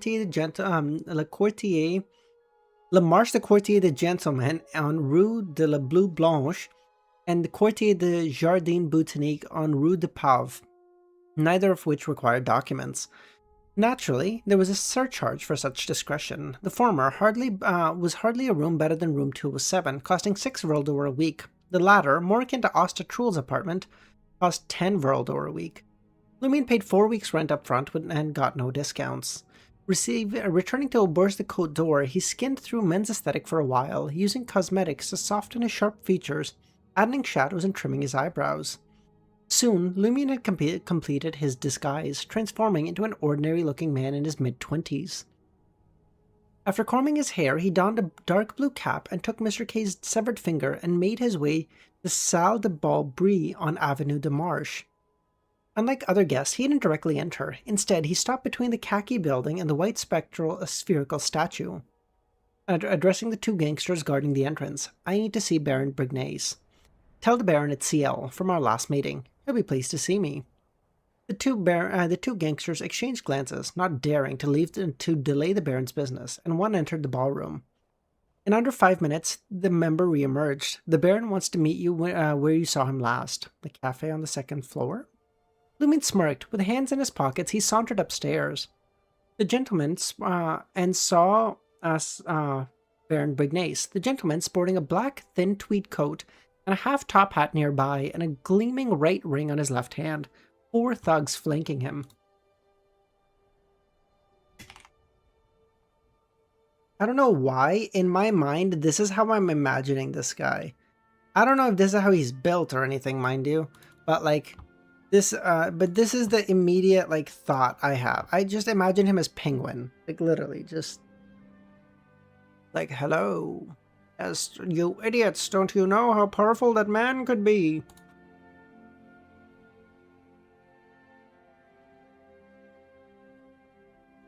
"Good afternoon. We meet again," Lumion said. "What brings you here?" The Baron smiled. "I've been strapped for cash and want to pawn this necklace to you. Worth 1,500 Vril d'Or. I'll take 1,000. The Baron turned to his subordinates and commanded, "Get someone to appraise it." "Yes, Baron."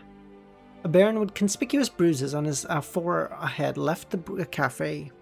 Baron appraised Lumion again. "Not bad. Your makeup skills have come a long way. Though still flawed, you're not as easy to recognize." "Thank you for the tip," Lumion smiled. Men's aesthetic is quite the resource. They exchanged a small talk until the man who had left the cafe returned with a man in his 40s, dressed in a formal tie and bow tie, carrying a toolbox. After assessing the necklace, the man approached the Baron and said, "It's fake." Instantly, all the thugs drew their revolvers. The Baron observed Lumion, who appeared unfazed by the appraiser's declaration or the thugs. In the 2nd quarter, Chris. 2nd quarter. I'd win. Nah, I'd win. Trust.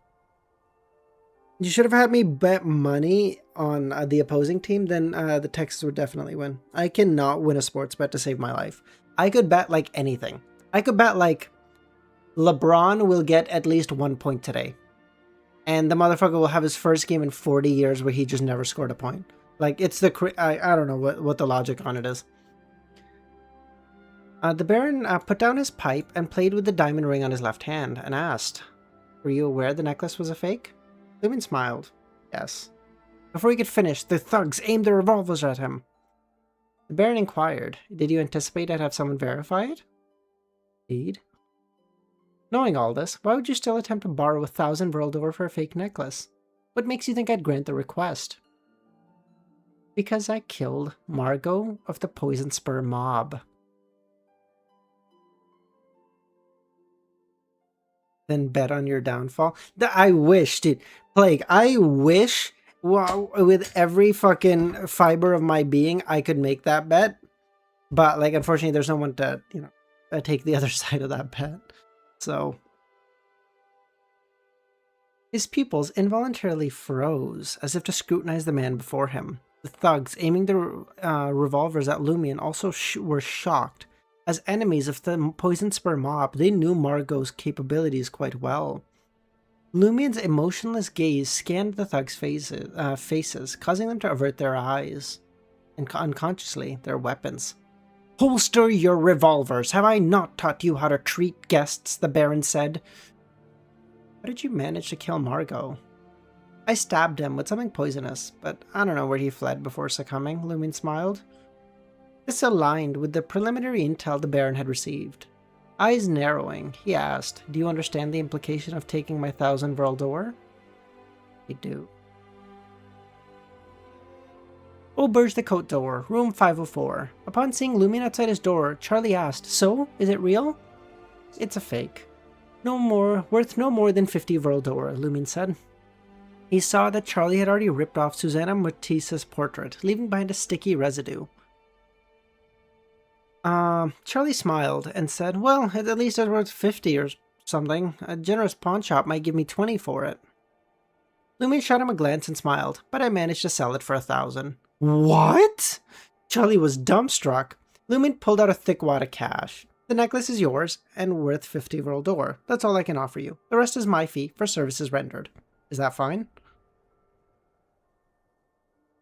Charlie was dumbstruck and said, "No problem." Dude, why would he tell him?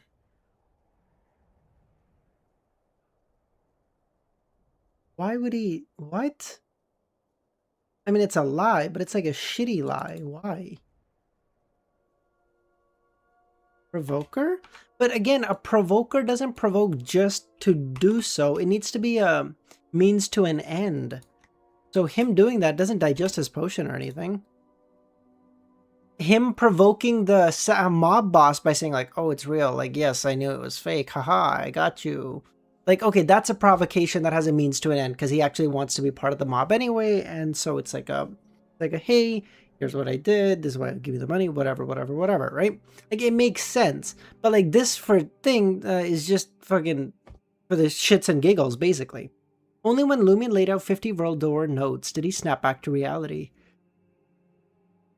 He peeked at the door. The evening light was fading, and unlike the second floor, the fifth floor had large balconies on both sides.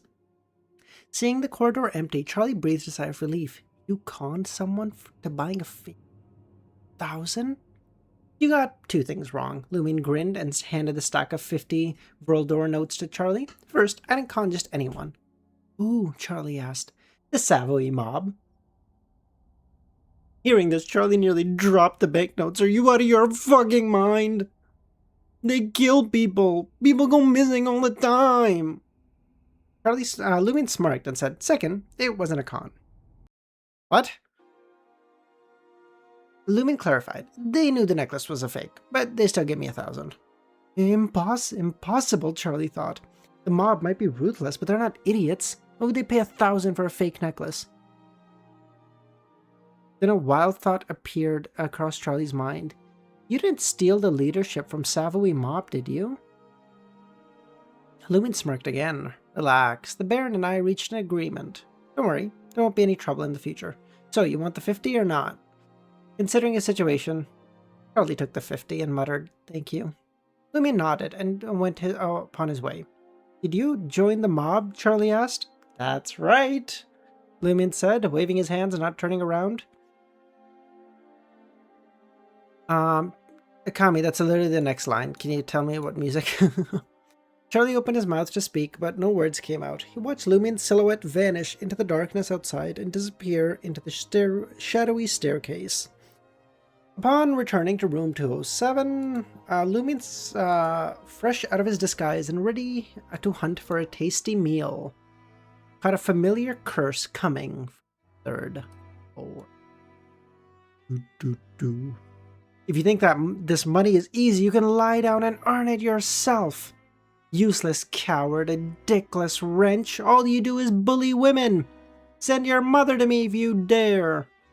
Lumen listened for a few seconds and deduced that Wilson from the Poison Spur mob had come to Ethan's to collect protection money. He smiled. In that instant, he donned a dark blue cap, left room 207 and made his way to the 4th floor. Before he could reach room 408, he heard the sharp crack of a slap, followed by Ethan's even more vehement cursing. The tenants on this floor shut their doors tight, not daring to step out. With one hand in his pocket, Lumen arrived outside room 408. The first thing he noticed was the presence of 2 goons, clad in dark jackets, blocking the door. At this moment, Ethan's curses blended with sobs and screams. "You sons of bitches! I curse you all!" I'm not reading that, that's crazy. Lumen raised his eyebrows and approached. "What do you want?" One of the mobs barked. Lumen didn't reply. Instead, he took a step forward, reaching out to grab them. His movements were so swift. Chris, I'm not reading that. No, Luvian's gonna clip the fuck out of me. No, thank you. No, I'm not doing it, Chris. His movements were so swift that he had had the 2 thugs by the back of their heads before they could even react. Lumen applied force, slamming their heads together. I don't gotta read it. No, I vehemently disagree. I don't gotta read it. No, I don't. With a sickened thud, their foreheads bulged, their eyes rolled back, and they crumpled to the ground. As they cleared the way, Lumen saw the scene in the room. Ethan's, with her flaxen hair and delicate features in disarray, laying on the bed, her dress torn, bruised, her face visibly bruised and swollen. Wilson's curly brown hair and deeply creased face sneering, pocketing a stack of banknotes, his belt unbuckled. Another thug holding Ethan's down.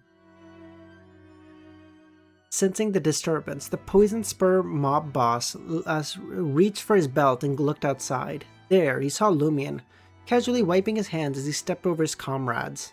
Not giving Wilson a chance to speak, Lumen smiled. "Didn't anyone tell you that Auberge de Côte d'Or is now under the Savoy mob's protection?" Mid-sentence, he lunged forward and punched Wilson.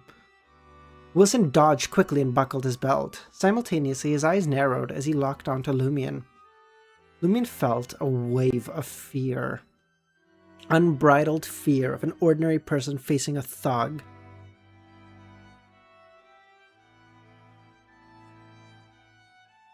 Yet, even as an ordinary person, Lumen wasn't cowed by villains who wouldn't dare to fight back. As a vagrant, he had always believed in fleeing and surrendering if possible. But now, as a Sequence 8, he was far more fearless. Another Beyonder, Lumen thought. Lumen harnessed the intensity of his fear to grapple with Wilson and unleash his close-quarters combat. His hands, elbows, knees, and feet transformed into weapons, overpowering Wilson, who had barely buckled his belt. As the sounds of their struggle filled the air, another thug sprang into action. He grabbed a chair and poised to smash on Lumen's back, but Lumen twisted his body like a serpent, circling behind Wilson, and this chair struck Wilson's head again. With a crash, the already unstable chair splintered. Lumen coiled his body like a spring and lifted his right leg.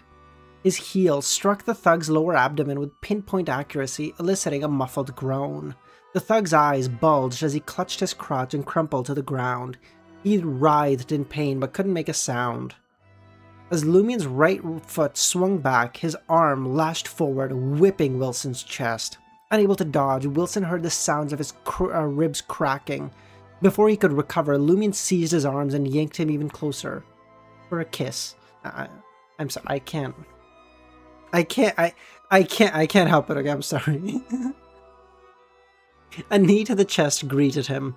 Wilson's face paled and his body doubled over. Lumien clenched his fist and hammered Wilson's back. Wilson collapsed to the ground.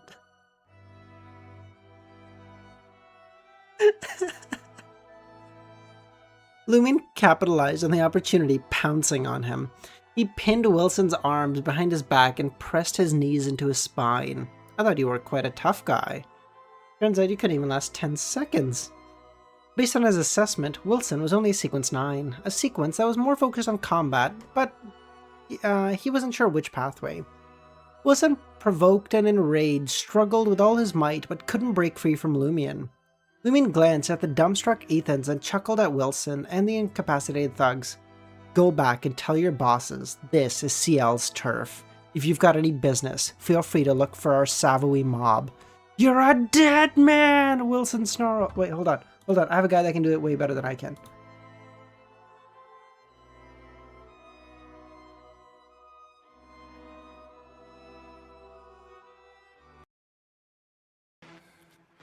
I'll see you around, John Marston. Dutch. Marker. Come here, me, you bastard. Wait, no, where is it? Wait, there's a thing. Come on. You're a dead man! There it is.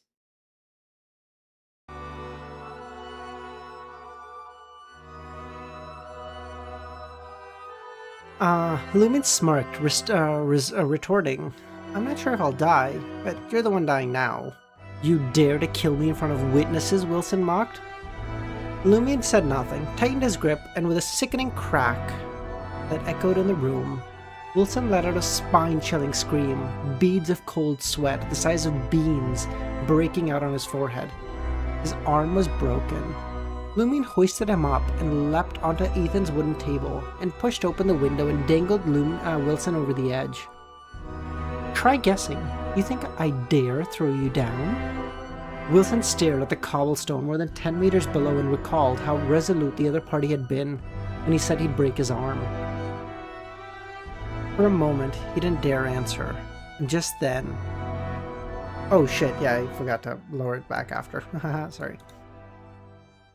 I haven't answered yet. Wilson's body plunged downwards in sheer terror. With no other option, he desperately tried his best to adjust his posture to protect his vitals. Crash! He hit the ground with a sickening thud, his flesh instantly mangled. Lumien observed before chuckling. Quite a tough one. You're alive. Is your nickname Rue Anarchy's Cockroach? Ignoring Wilson, he jumped off the wooden table and addressed the 3 thugs. Did you hear what I said? The 3 thugs nodded and turned to flee. Wait! Lumien called out. They all froze. Aren't you going to compensate for the damage? The thugs hastily pulled out all the banknotes they had and tossed them on the ground. With Lumien's nod of approval, they stumbled out of room 408. Ethan stared blankly the entire time, only recalling the words that this place had been taken over by the Savoy mob. Then she realized that CL from the mob hadn't informed her about how much she should pay or how often she should pay. He didn't even glance at her and walked out. Ethan's opened her mouth and wanted to ask, but hesitated, fearing the poison spur mob may retaliate. She watched Lumien's figure vanish into the darkness. Baron Brignace has no idea who he's hired. He's about to get overtaken in like 3 weeks' time.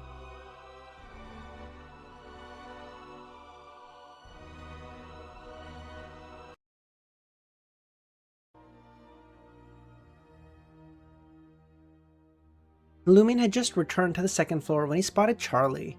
Hey, don't tell me you had another dream. You make me nervous just popping up like that, Lumien teased.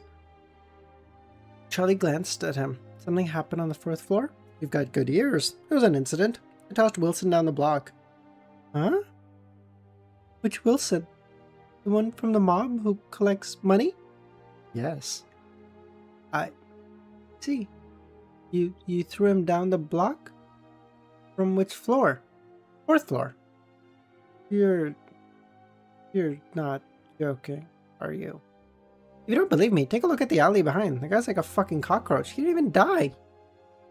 Charlie assessed Lumion anew, and as though seeing him for the first time, and realized that his mischievous, audacious, clever friend had a side he didn't know. In Lumion's eyes, there seemed to be no law, no chilling coldness ran deep within him. And a chilling coldness ran deep within him. Fear was absent from his mind, and he had genuinely thrown a living person from the 4th floor. Moreover, he was a leader of the Poison Spur mob. Wasn't he afraid of dying? Wasn't he afraid of the retaliation? This brought to mind how CL had held a dirk to his throat when Susanna threatened him. Of course, the weapon wouldn't have been some cursed blade. In the next second, he glanced around and said, "Are you out of your mind? The Poison Spur mob isn't to be trifled with." Why don't you move away?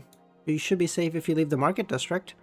He felt no matter how reckless CL was or how little he respected the law, he was someone who genuinely helped him. Lumion smirked. Our Savoy mob isn't to be trifled with either.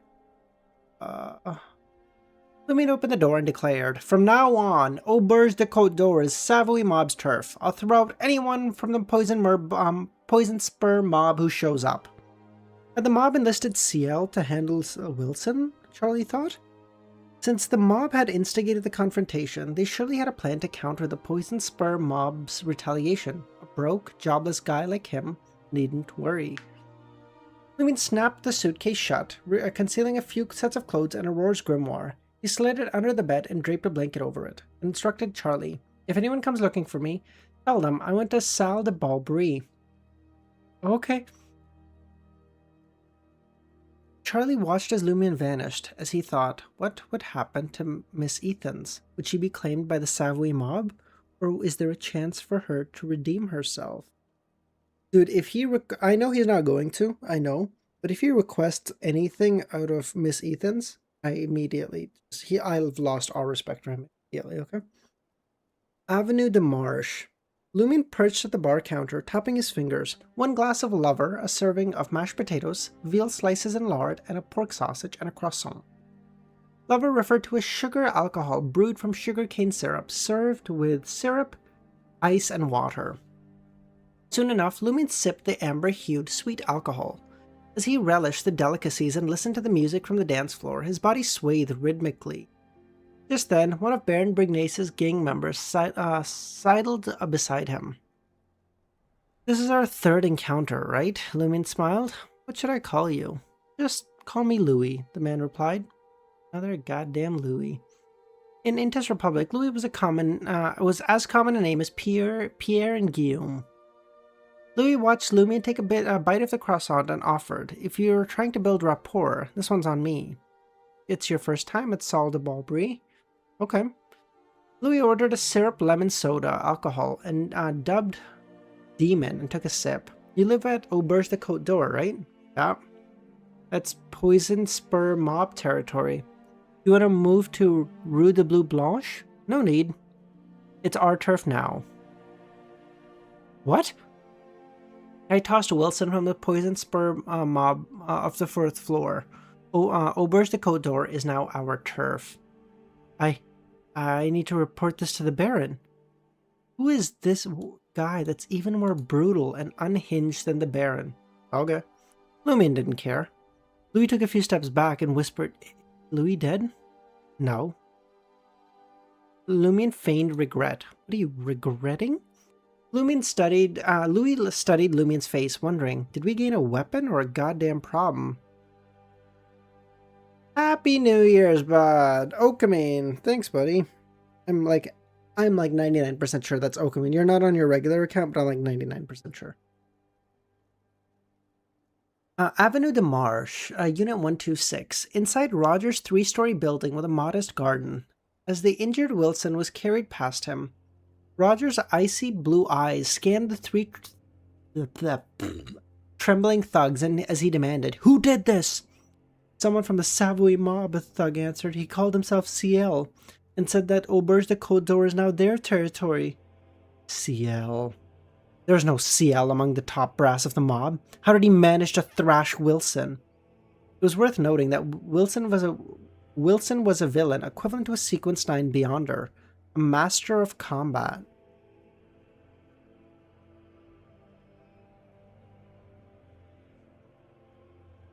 At that moment, another thug spoke. Boss, I remember something. We went to Auberge de Côte d'Or the night Margot was killed. Was that also CL? How did he do this? Did the mob recruit such a formidable figure to drive us out? Such a formidable... a Sequence 8 is such a formidable figure? Really? You guys are just fucking weak. A man standing beside the Black Scorpion, Roger spat out first hatefully. First an assassination and now a taunt. If we don't retaliate, what'll come next? The man had a shaved head and boasted striking features. He had blue eyes, a high nose bridge, thick eyebrows, and curved lips. Dressed in a black shirt, dark breeches, and strapless leather boots, he forewent a coat and nearly stood 1.8 meters tall. Roger pondered for a few seconds before instructing. Come on, go to Baron Brignace and find out what the fuck is going on. And if the mob intends for a war against our Savoy and if the Savoy mob intends for an all-out war against our Poison Spur mob, if they're open to reconciliation, we can make some concessions. Remember, learn to endure. The time isn't right. Oh, boys. If your first instinct after getting someone killed and getting his replacement maimed is, let's make some concessions, Lumian's gonna fucking eat your lunch for you guys. Oh, this is so cooked. They're gonna actually just get their ass beat. On the balcony of the third floor room in a salle de Brie, Baron Brignace leisurely puffed on his peach-colored pipe. Soon he turned his gaze to the door. Louis pushed open the door. Your footsteps are a bit heavy. Something happened? The Baron smiled. Baron, CL threw Wilson from the 4th floor of Auberge de Côte d'Or. Wilson? From the Poison Spur mob? Yes, he's injured, but he's not dead, Louis added. Did CL mention why? He said that Auberge de Côte d'Or is now our turf. The Baron couldn't help but chuckle, taking a drag from his pipe. If you don't handle a sharp weapon properly, it's easy to hurt yourself. I'll find an opportunity to give him some guidance. What should we do with the Poison Spur mob? Should we inform the boss? Not for now, the Baron smiled. CL performed quite well this time. I am curious to see how the mob responds. Noticing his subordinate's puzzled expression, the Baron, always fond of educating them, smiled. Since the Poison Spur mob's inception, their number of Beyonders has swelled, nearly matching our own in just under 2 years. They have a large amount of territory. Don't you see the issue? Give them another 2 years, and we may be driven out of the market district. If they want to escalate this matter, I am more than willing. It's a prime opportunity for the authorities to take notice and uncover who's backing them. Lord of the Motels. Okay, so we either do 4 more chapters or we leave it here. I don't know. 4 more chapters probably looks like, I don't know, another 40 minutes or so. I am flying through the...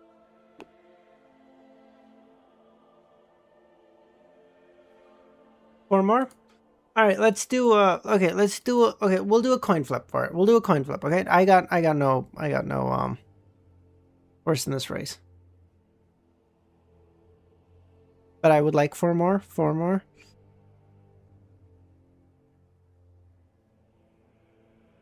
Alright, no. Okay, okay. Heads or tails? Heads or tails? You guys pick.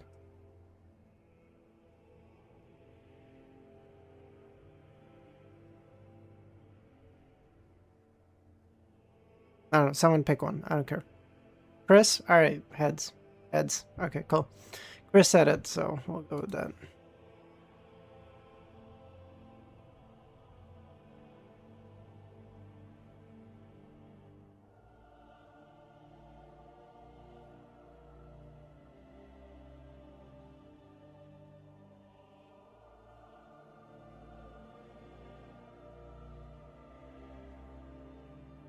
Alright, ready?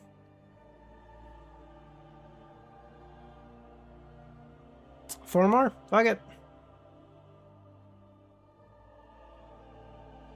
Alright, let's go.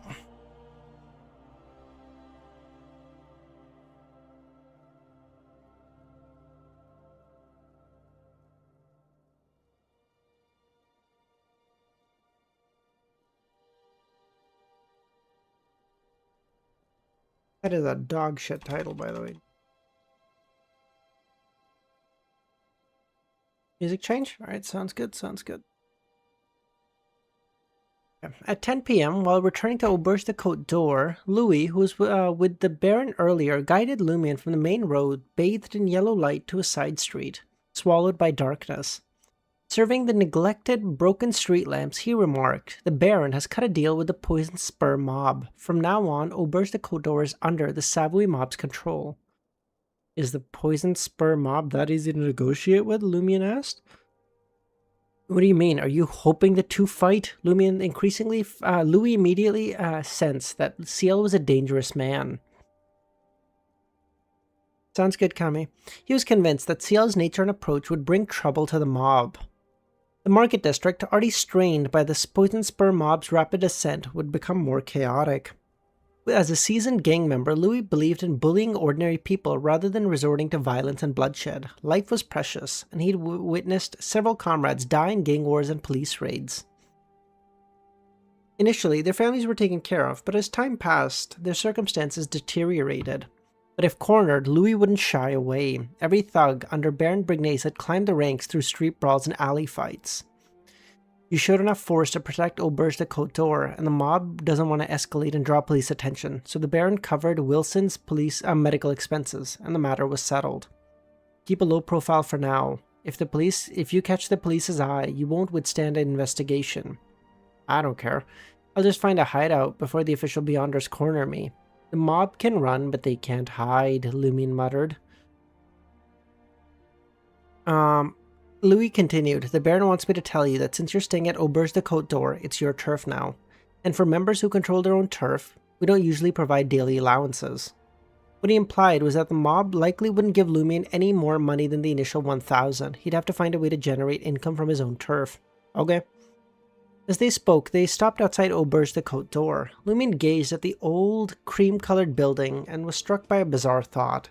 This is my turf? The residents are all destitute. How the fuck would they pay fees for me? Ah, fuck it. It's already a blessing that'll create trouble for me and Charlie. I am not gonna squeeze money out of him. Having already had 2 drinks, he skipped the bar and went to his room. No one had visited.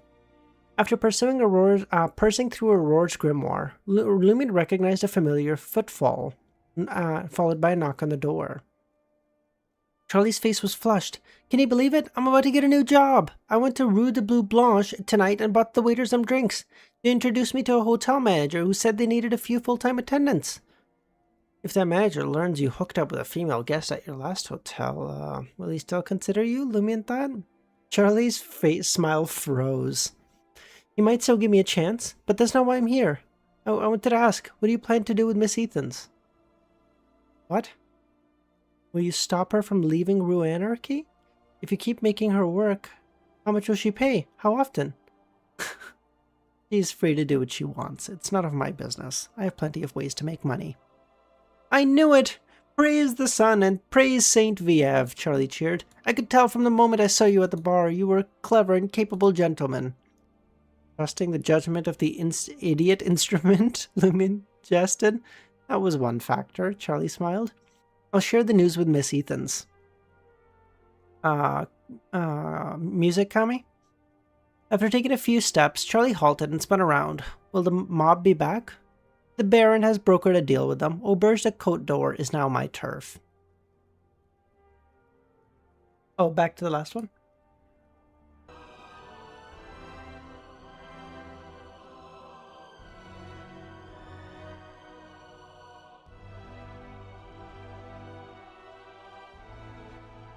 With that said, he dashed into the stairwell, comparing me to EBS and Saint Vieve. Are you trying to get me killed even faster? Lumion snorted. Outside room 408, Charlie knocked on the door. Ethan's opened the door and said, "I'm not feeling well today. Find someone else." Charlie couldn't contain the excitement. "Guess what? The hotel isn't under this Poison Spur mob anymore. It belongs to the Savoy mob." "Are you sure?" Ethan's asked. "Absolutely. You won't believe it. I found out from the leader of the Savoy mob, CL. He lives in 207. He's become a leader of the mob. Auberge de Cote d'Or is now his turf. He told me that the Poison Spur mob bastards have scrammed and won't be back. The two mobs reached an agreement." CL? Man who threw Wilson down? Ethan's eyes darted. The mob was driven away? "It's true," Charlie said. "Those sons of bitches. They're finally gone." Charlie continued, "I asked CL. He said he can do whatever you want. It's not his problem. He's incredibly resourceful. So much so that he can change my opinion of pranksters like him." Ethan was dumbstruck. As far as she knew, none of the gangsters were good people. They were all bastards. Charlie kept talking, but Ethan's tuned him out. The words "do whatever you want" resonated in her ears. As Charlie left, she retreated to her room and changed into a lady blouse and light-colored pants. She lifted the mattress and retrieved a stack of 200 Vrildor notes. She crammed all the bills into her pocket and hesitated before removing more than half and hiding it back to the original spot. With the remaining 40, she shut the door and headed downstairs. Before long, she stepped out of Auberge de Cote d'Or and onto Rue Anarchy. Ethan sidestepped the drunks and followed nervously along the shadows across the street, aiming for Rue Anarchy's exit. Throughout her memories of escaping and being apprehended by the Poison Spur mob haunted her. The memory of the beating made her shudder. Ethan slowed down as the Poison Spur mob lurked around the corner. Finally, she reached the end of Rue Anarchy and saw a broad main road beyond. Ethan stared at the unreachable scene, feeling as if she was in a dream. Subconsciously, she quickened her pace, striding faster through the night. In no time, she had arrived at the public carriage. She still remembered disembarking from the public carriage here on her first day in Trier. And now, she had finally returned. Kami, don't say that. That is so cooked. That is the most fucking shitty way to say that. She literally spawned in a new area and just got stun locked in her fucking spawn point. That's so sad. Oh my god. With no public carriages running late at night, Ethan's didn't mind. He gazed at the street ahead, the postbox shrouded in darkness, and the sign displaying the public carriage route. Suddenly, Ethan spun around and bolted. She had to get back to Auberge de Cote d'Or and leave at daybreak. Ethan sprinted faster and faster. Her vision blurred, and she seemed to see a ghost of her past self. Former Ethans who had arrived in Trier, filled with dreams and enthusiasm.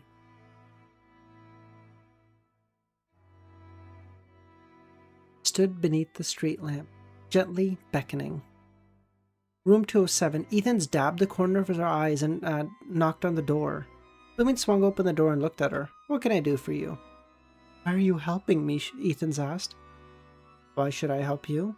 What do you possess that's worthy of my assistance? You're not beautiful and you don't have any money." Ethan's words of gratitude were immediately choked off. She couldn't even recall how she left the second floor, packed her belongings.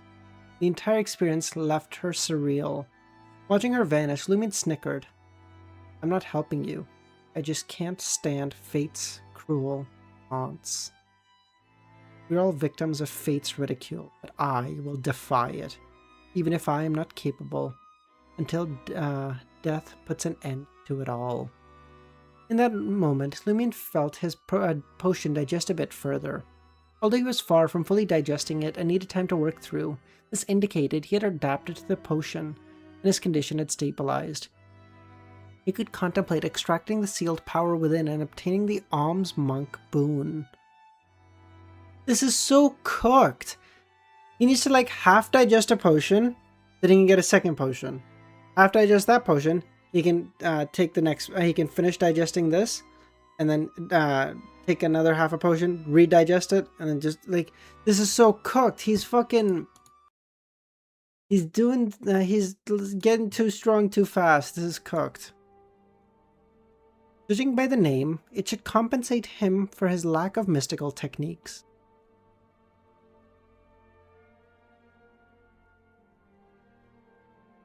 Five ritualistic spells? Oh, he's gonna fucking...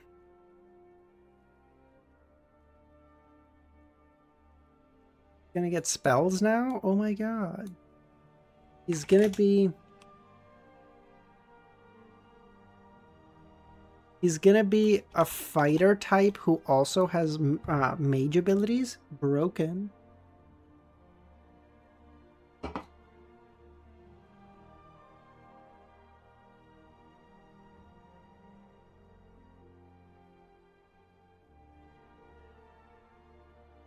Wait, what happened?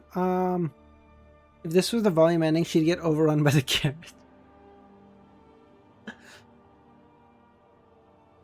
Yeah, because she's literally just, old Kohler, no?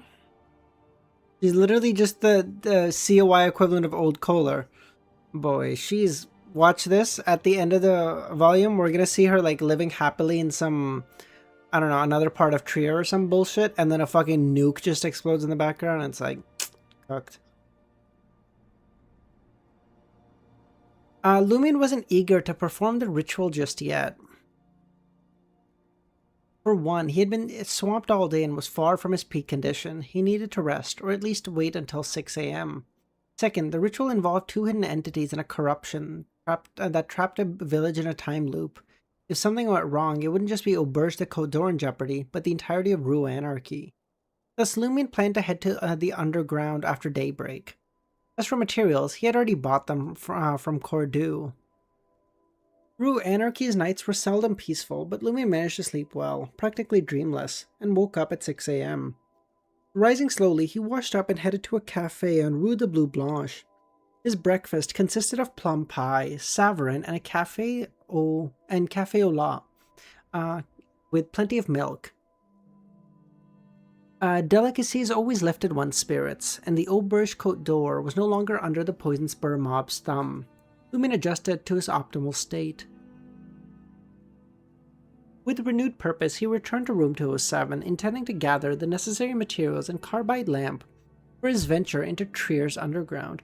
Still, I feel like, again, maybe I'm crazy, but like it feels like Lumion is more meaner than he should be. Like I really enjoy him being kind of like a prankster thing, but like some things are like just genuine. Like what he said to the Miss Ethans is just genuinely mean. Like why couldn't he just be like he could have gotten the same point across, but been like, I know you've had a rough time, or like I know you've had a rough life. It isn't what do you do from now on is no longer any concern of mine. Like that's it. Like he doesn't need to be nice about it. He could just. Well, look at what he's been through. That's okay. Let me be clear, okay? All of what you guys are saying, that's not, that's a justification. It doesn't change that, okay?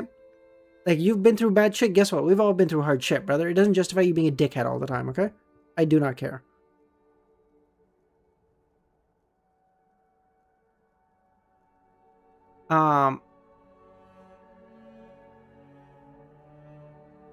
Just as Lumion was prepared to leave, he heard a soft knock on the door. Confused, he opened it to find Anthony Reed outside. I got something, he said. Padre or Madame Polly? Lumion stepped aside. Anthony scanned his surroundings, and Lumion's reflection was caught in Anthony's eyes. Simultaneously, Lumion felt an all too familiar unease. He asked, "What are they?" Anthony nodded before saying, "Someone spotted a man suspected to be Louis Lund on Avenue de Marche, the one you believe to be Madame Polly's butler." On Avenue de Marche? Louis Lund, Madame Polly, and I are so close? Since he's not a transmigrator, but I don't think that would affect anything. I don't think being a transmigrator affects how nice or mean you are. If anything, as a transmigrator, you probably have more of a right to be mean because you're like, this is not my time. These are not my people. I don't give a shit. Because you can be more detached to an extent. Are you sure? He asked. I'm not sure. I'm just here to let you know that I haven't forgotten your task. While I'm certain that it's Louis Lund, I'll collect the balance from you. When I'm certain it's Louis Lund, I will collect the balance from you. My money can't wait to part from me. Lumion made no effort to conceal his eagerness. After seeing Anthony leave, his resolve to obtain the alms monk boon had only intensified. A chilly wind whispered through the tunnel, leaving faint traces of moisture. On navigating the subterranean streets and alleys, Lumion discovered a passage that led even deeper. Utilizing a hunter's innate ability to memorize environments, he descended until he finally reached a quarry, hollow, roughly the size of 2 or 3 hotels. Sparse white mushrooms grew in the rock crevices. Charlie had mentioned that many people in Rue Anarchy and the surroundings scoured these underground quarries for mushrooms to bolster their income and meals. Trier's mushrooms had become synonymous with these fungi, but the specimens here were clearly natural. Lumion circled the cave, inspecting it. When he was satisfied there was no issues, he found a half-meter tall stone and placed a blood-infused musk candle on it. The other candle closer to him. Having tidied the area, Lumion lit the 2 grayish-white candles on the order of top to bottom, divine before mortal. Then he drew the silver dagger and swiftly sanctified it, erecting a barrier of spirituality. Unlike the last time, he had prayed for the dancer's power. Lumion's spirituality remained plentiful after completing these tasks. He effortlessly entered a somewhat ethereal state, enabling him to perform rituals without the aid of incense. He exhaled slowly, picking up the grey-amber perfume on the altar and dripped it into the deity representing candle. As the scent sizzled, a sweet, elegant fragrance filled the air. After the grey-amber perfume came tulip powder. As the strange aroma permeated the spiritual barrier, Lumion took a step forward, gazed at the flickering candle, and bellowed, "Power of inevitability."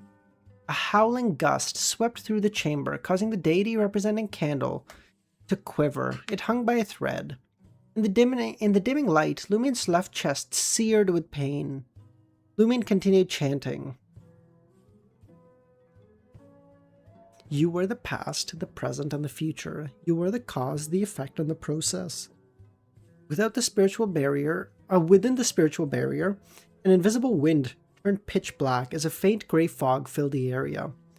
Rocks, bottles, warped and twisted, appearing as malleable as objects. Wait, I just realized.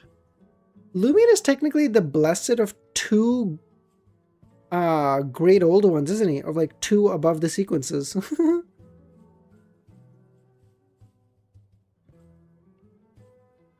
Silently, the deity representing candle flame swelled to the size of a fist, shimmering silver white and with a hint of black. Maybe not blessed, but like, he is helped by 2 above the sequence. Granules emerged on Lumion's skin and on the rocks, writhing and stretching, poised to burst forth. Oh my god, I really hope we get, you know who I really hope we get to see? Mr. Azek. I really want to see what's up with him. I feel like now Klein, when he comes back, should be able to help him, right? The problems of a mere sequence 2 should be like light work. You just make an error and be like, oh, I made an error. You now don't die every 60 years. Oopsies. I caused an error in the sequence that you are currently at, or some bullshit, you know.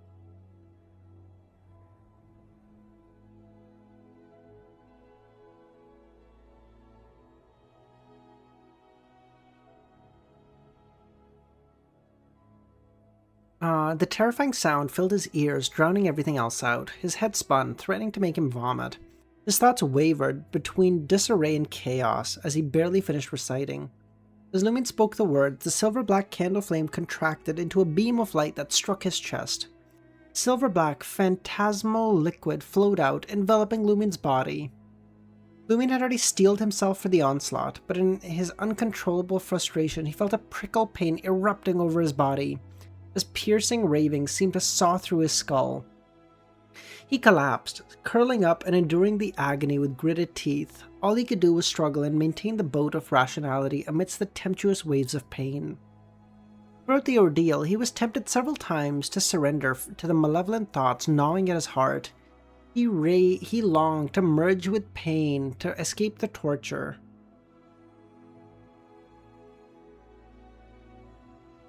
We can change music, can we?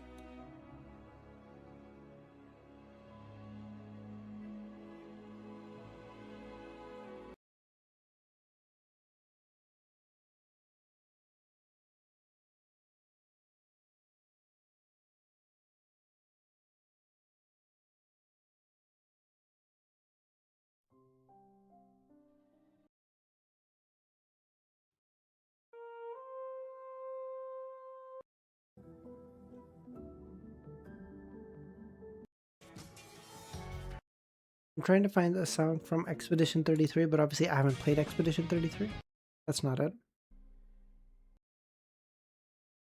I feel like this is...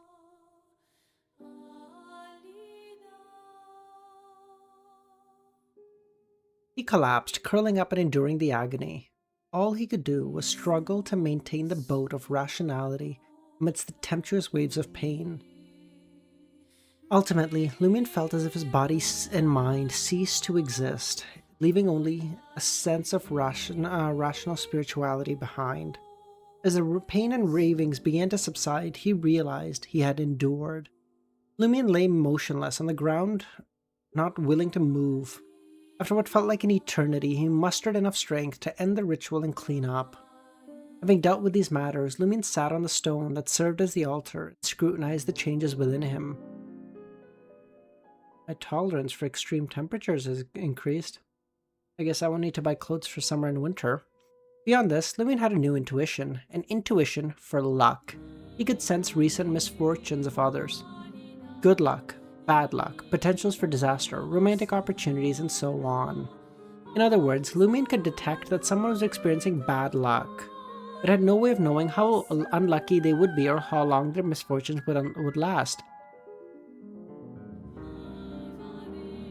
Is this this has to be connected to the monster pathway, right? That feels so similar. Like maybe they're like, you know, interchangeable somehow or something. I don't know.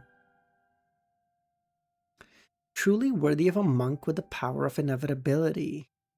Lumion couldn't help but sigh. Oh yeah, let me do that.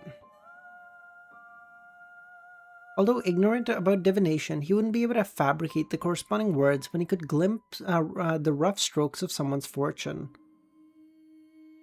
Moreover, Lumion acquired an abundance of sacrificial knowledge and 5 ritualistic spells.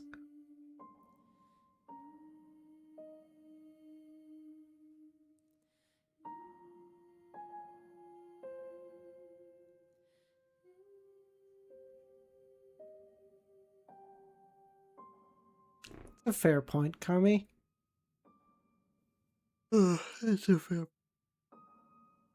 The 5 spells were Animal Creation, Prophecy, Luck Enhancement, Substitution, and Exorcism. Luck Enhancement? Really? Through ritualistic magic, the Animal Creation spell utilized sheepskin, cowhide, and other animal hides to morph the target on the altar into the corresponding creature. This could be applied to Lumion himself as well. As long as he mastered the incantation to break the curse and waited for the ritual to end, he would revert to human form. While transformed into an animal, he would be unable to speak or wield most of his powers.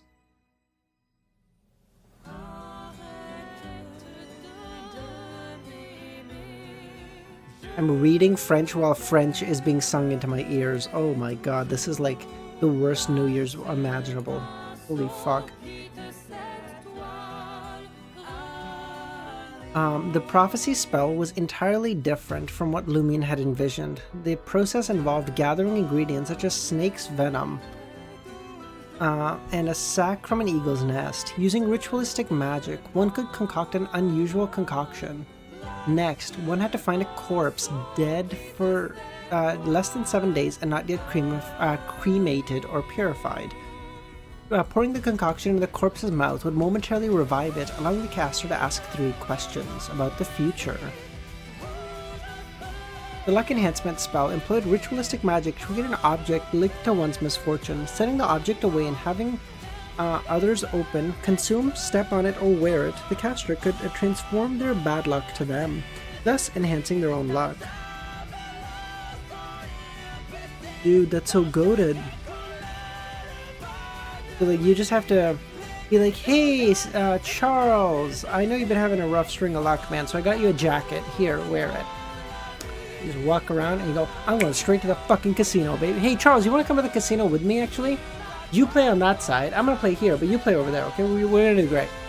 Oh my god, you lost all your money? What are the odds? I'm up like $40,000. Amazing. The substitution spell was even more intricate, and Lumion suspected it was a lower tier reflection of a Fate Appropriator's abilities. For example, if he wished to evade Susanna Matisse, he would need to find a vagrant and make them live as CL for a while. During this period, the vagrant would stay in room 207, use Lumion's money, and gain recognition from Charlie and other acquaintances to establish enough mysticism connection before performing the ritual to complete mysticism. Upon the completion, Susanna would seek vengeance on the vagrant instead of Lumion. Of course, Lumion wasn't certain if he could actually deceive Susanna, who was on the verge of becoming a demigod, with a sequence 8 spell.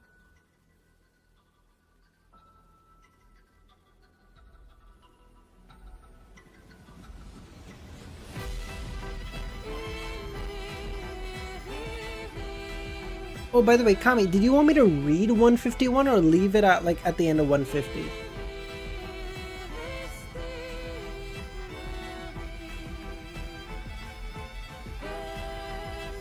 Wait, I guess I can leave it anywhere here because... Okay, well, then we'll leave it at 150. 51's better? Oh. Let me just see that. Right, alright. When Lumion first gained the mysticism knowledge...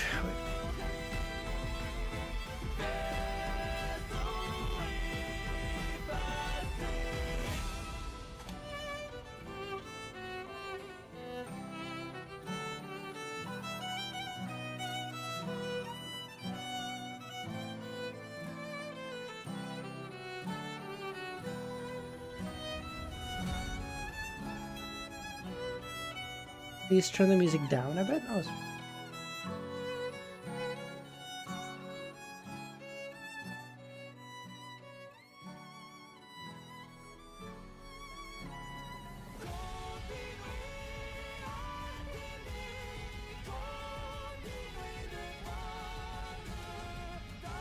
okay.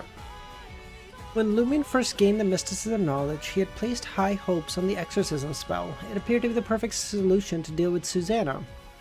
But it was only upon grasping the spell did Lumion come to realize that this jubilation had been premature. The spell was capable of banishing wraiths and even evil spirits, preventing them from tormenting a soul, but it came with 2 caveats. First, he needed to know the specter's real name and possess an item they held in life. Second, he needed ample time to conduct the ritual. The second condition meant the exorcism spell was a no-go in the heat of battle. It was better suited for situations like Charlie's, haunted by constant dreams of Susanna, but not on the brink of death. Lumion, however, hadn't been physically hurt by Susanna, just targeted. The spell needed a victim, and without one, he couldn't banish her. When Susanna made her move, Lumion knew she wouldn't be playing nice. She'd leech his energy through dreams, leading him slowly but surely to his death. Given her prior displays of venom and paranoia, she was sure to strike directly. In such a scenario, Lumion wouldn't have enough time to use the spell. Should I turn to official Beyonders? That would expose me. Or Charlie could play the martyr, soothing Susanna Matisse in heartfelt words of love, buying time in the flesh. The longer he held out, the better Lumion's odds of completing the exorcism spell. Bizarre thought like that's underground literature.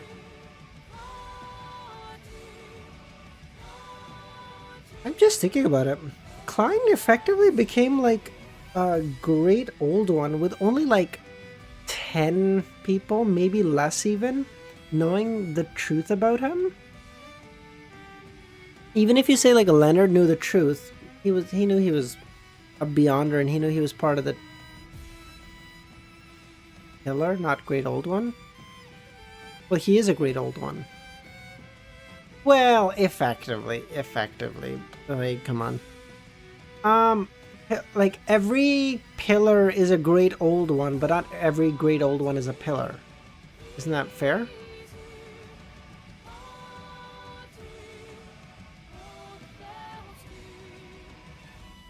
Does anyone? No, but not the full story. But like, that's like I would say Amon knows.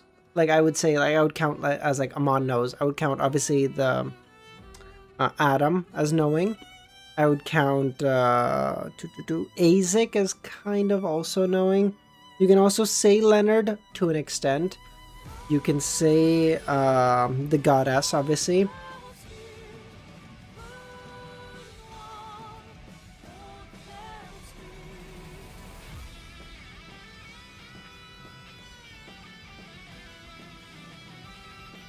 Like,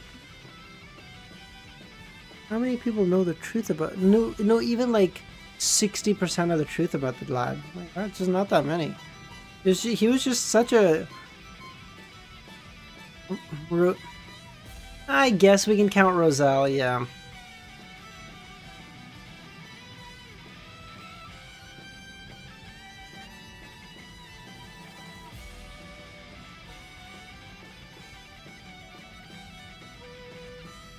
Like literally, truly the Lord of Mysteries. He is a mystery to basically everyone who knows him. On the other hand, they wanted to quash the nostalgia of Roselle's followers and the Carbonari revolutionary impulses, oppositioning threatening the ruling party's authority. On the other hand, they had faced the traditionalist Church of God of Stephen Machinery and the Church of EBS. The Intus Republic's censorship of publication was heavy-handed. They'd even plant spies or groom authors as double agents to keep an eye on the influential content creators, ensuring they didn't tarnish the ruling party's image or produce content deemed too explicit. But with every prohibition came violations. Queer spawned a thriving underground literary scene that's reached its thriving borders. Aurora once, driven by curiosity, bought a few such books. She forbade her brother from turning them and tucked them away in the bookcase's darkest corner. But prohibition bred violation. Lumion had snuck a peek at one and was taken aback. The book was a critique of the clergy's indulgence in corruption, peppered with erotic content, and was titled "The Monks Chasing Dogs." What are we talking about? I'm so confused. Lumion's plan to use Charlie as bait had a certain subversive literary charm to it. Then again, I don't have any of Susanna's personal items as a conduit. I could try to hunt down something in the coming days. I don't know if it'll be useful, but it's nice to be prepared. To Lumion, the animal creation spell seemed mystical, malevolent, uncanny, and horrifying.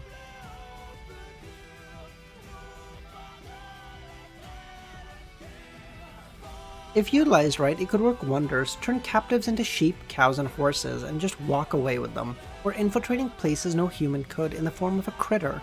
But in the thick of a fight, the spell was pretty much a dud.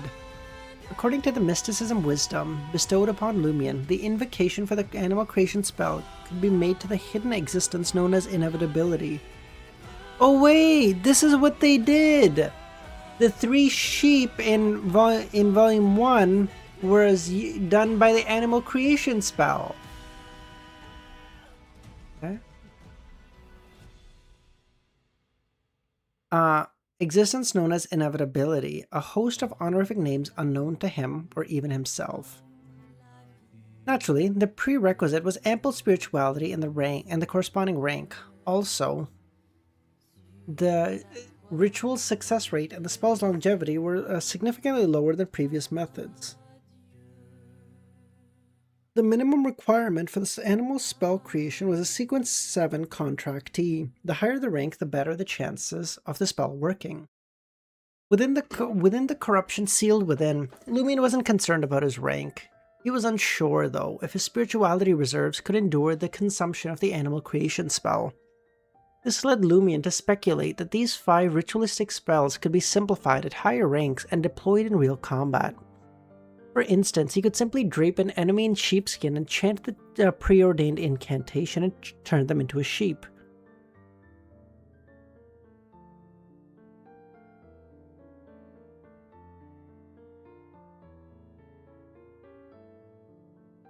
That doesn't seem plausible for a contractee.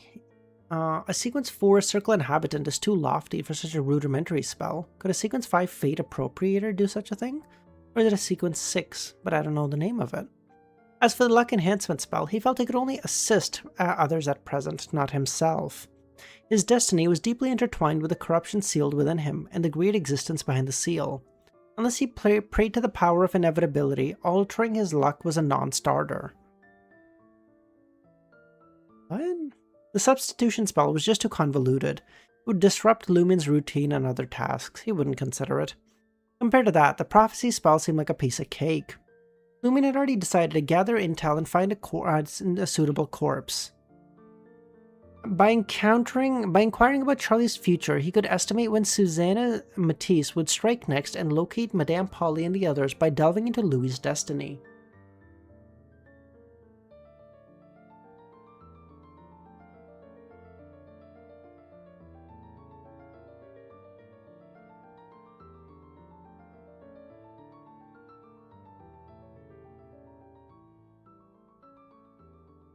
Dog's drool, Linux innards, hyena tongue, stag bone marrow, blah blah blah blah blah blah blah. These ingredients aren't all that hard to come by. The only pain is the sea or aquatic monster flesh, but the ritual doesn't exactly specify a rank.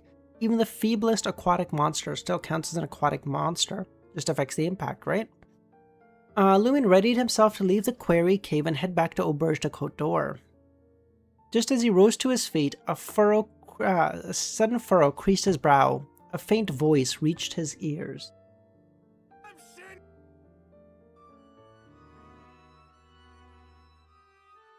Oh wait, different music? Oh. A voice echoed in his ears. Lumin fought to steady his nerve. With each moment, the voice grew more and more clearer and potent. Lumion Lee. Lumion Lee. It knows my name?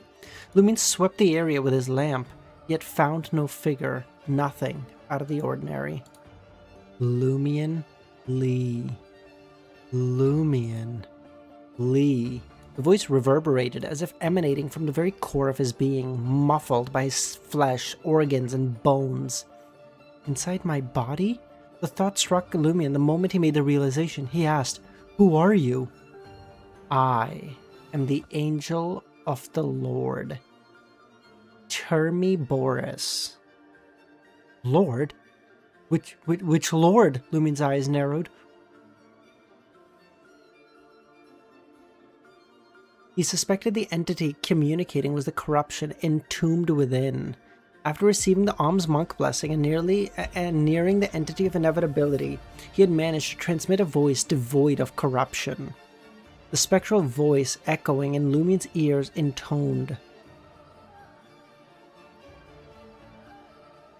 The Lord is the ruler of the great old ones.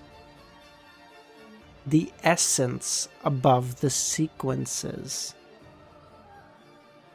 The mighty circle of inevitability. The ruler of the great old ones? Is Circle of Inevitability implying that it is greater than all of the other great old ones? Or like equivalent or even perhaps greater than Pillars?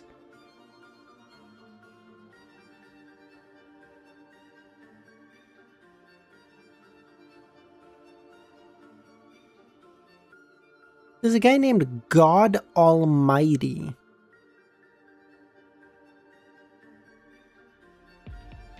And you think you stand above him? There's a guy named the Dominator of the Spirit World. You think you were above him? I don't think so. You're a circle. A mighty circle, perchance, but a circle. Chill. Merely contemplating these words sent an inexplicable shiver down Lumien's spine. He felt as if a gaze had pierced the cosmos, the clouds, the surface level of Trier, the layers of Earth, and was now upon him. Suddenly, Lumien found himself glancing over his shoulders, as if unseen entities were scrutinizing him. The sensation sent chills down his spine. He sneered at the self-proclaimed angel, Termi Boris. So you are the one sealed within me? I wonder if it's a bona fide angel with characteristics or just an angel tier servant boasting only a boon.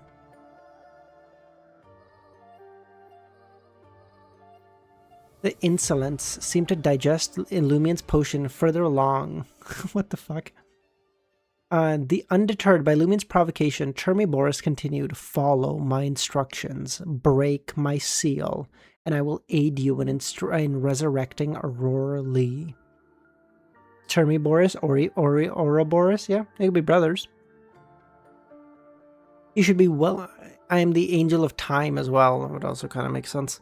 You should be well aware that my lord's power spans the past, present, and future. It can weave a cycle of destiny. In due time, I will restore Aurora's soul fragments to its state prior to the descent ritual. You need only prepare a body with the essence of life for her. Descent ritual. Is that the ritual to forge a body for your descent? What is this fucking question, Lumien? It's 2 words, and you know the meaning of both of them. You can figure this out. Come on. What a retarded question.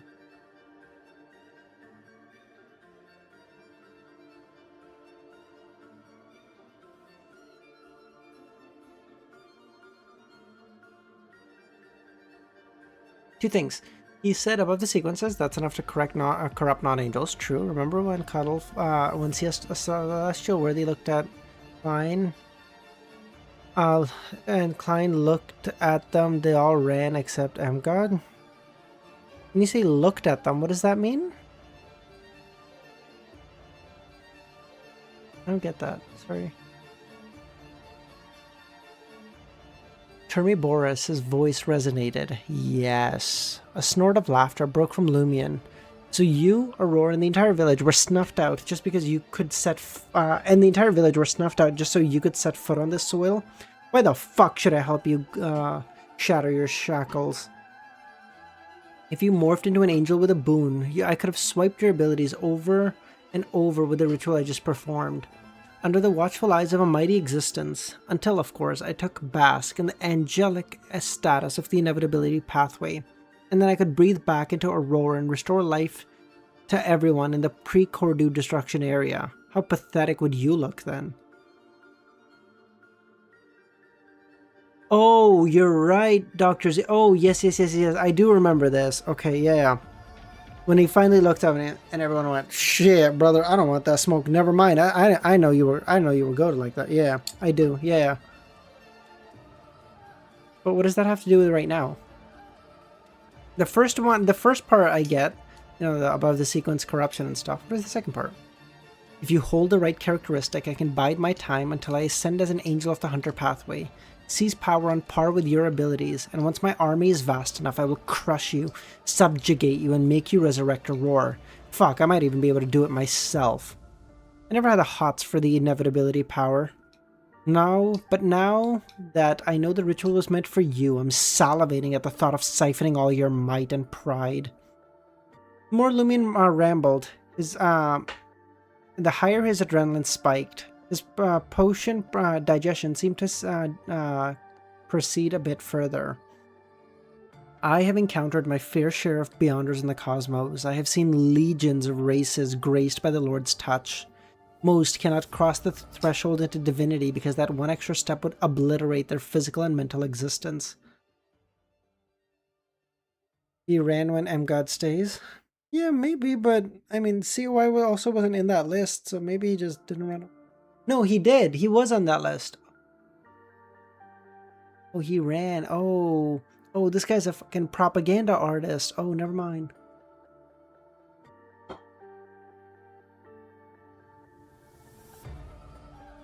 The quest for godhood is rife with peril. Are you so sure you truly can evolve into an angel? You should be aware. We're not talking about slim odds here. Saying it's 1 to million or 1 in 10 million doesn't even cover the beginning to finish this enormous task. If you perish on the way, Aurora Lee will follow suit. The seal binding you will naturally dissolve, freeing me. Lumion threw his head back and started laughing. So why aren't you sitting tight, waiting for me to kick the bucket? I don't give a shit what you're plotting or what your endgame is. I don't give a shit if you're a saint or a sinner. All I know is everyone I care about is dead because of you. Someone's got to pay the piper for this. Guillaume Benet, you, and even your so-called lord. Termi Boris fell silent. The booming voice that filled Lumion's mind, heart, and soul disappeared. I gotta say, it is kind of a fucking goated thing to like pray to someone for power, and then like 4 minutes later, you're like, I'm going to make your lord pay for this, and you're like, bitch, weren't you just praying to him 4 minutes ago? What are we talking about? Lumion heaved a sigh of relief as he clutched the lamp as he navigated the pitch-black underground. Despite the brevity of the conversation, it had drained him. In Lumion's previous worldview, corruption was merely that, corruption. As in its extreme, it was comparable to power granted by an evil god. The concept of an angel being shackled within him was well beyond his wildest dreams. Amidst the wreckage of Cordu, atop the crimson-hued mountain, stood the body of a 3-headed, 6-armed behemoth. A vessel designed for an incoming angel. It was a mystery how much it deviated from a bona fide angel, but it filled Lumion with a sense of invincibility. The lighting is a bit different today. I have my window open. Oh, sorry, my curtains open. I like for the first time in like, I don't know, weeks, I've been able to see the sun for a bit, so I don't want to put it away. We literally sometimes go like weeks without seeing the sun, so if you get a chance to see it, you know, fucking close the blinds. Basically what's happening is this side is like, the sun is like, it's so bright from the outside that this part of my face is so lit up that this side in comparison feels like it has no light on it.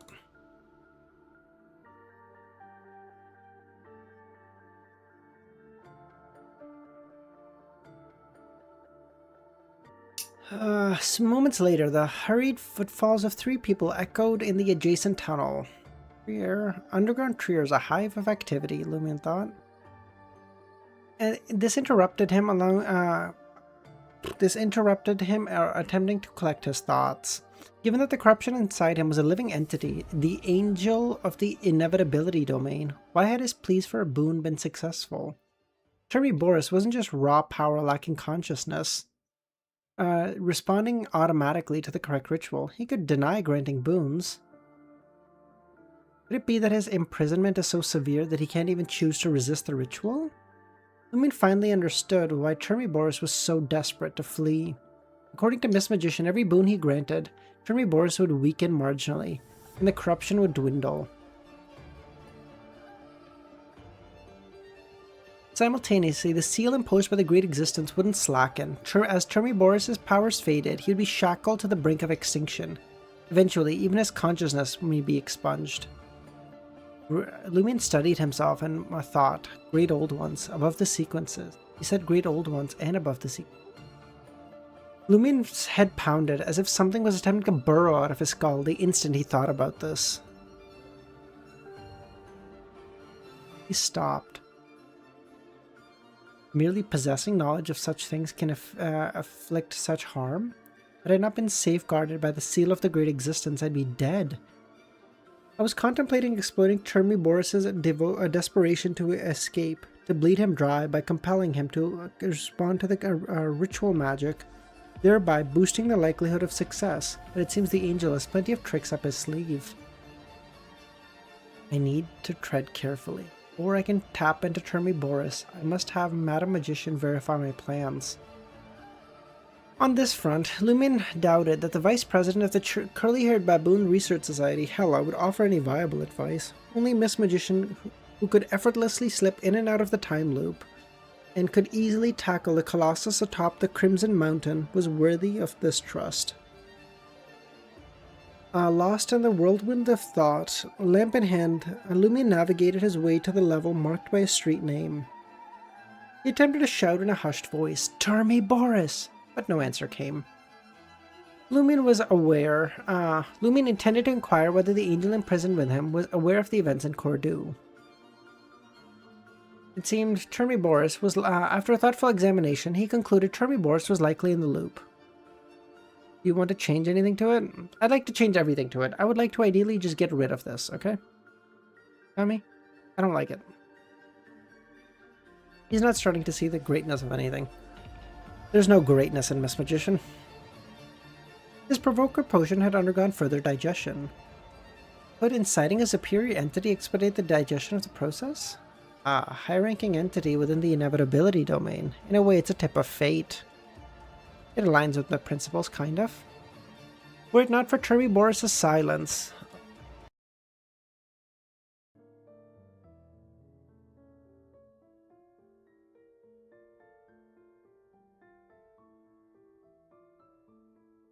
he would have stirred him up thrice daily like clockwork meals. Pondering over this, Lumion felt that goading an angel to digest this potion wasn't a worthy trade-off. First, Termy Boris was sealed and presented at a low threat level. Second, Termy Boris hadn't genuinely been incited. Bro, he's an angel. Do you even comprehend the amount of shit he's been through? Your grade level shit is nothing. Unknown, why one day, bro? Do it today. You bitch. Bring it. Shaking his head, Lumion curbed his thoughts, shelving matters whose solutions eluded him. He retraced his steps to the subterranean Rue Anarchy and climbed the stone steps towards the surface. Having snuffed the carbide lamp and returned to the Auberge de Côte d'Or, Lumion instantly noticed Charlie perched on the steps outside. Charlie puffed on a cigarette, gazing at the grayish-white sky. "What's up?" Lumion asked. "Miss Ethans has moved out," Charlie smiled. "Isn't that a good thing?" "Yes, indeed. But too many folks around here know her and her deeds."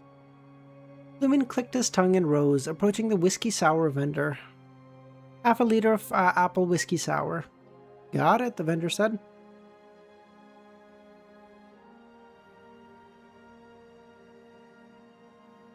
No, let's not do that, viewer. But I don't know what...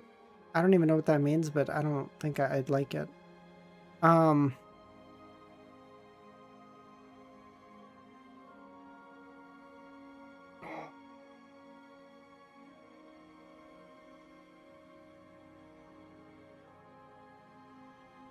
He ended up pouring Lumion more than the requested volume of liquor. Lumion's eyebrows quivered, but he refrained from questioning. He ambled back to Charlie, took a seat, and asked, "Seems like the whiskey sour guy knows me." "Yeah, he knows you're from with the mob." How'd he find out? Lumion asked.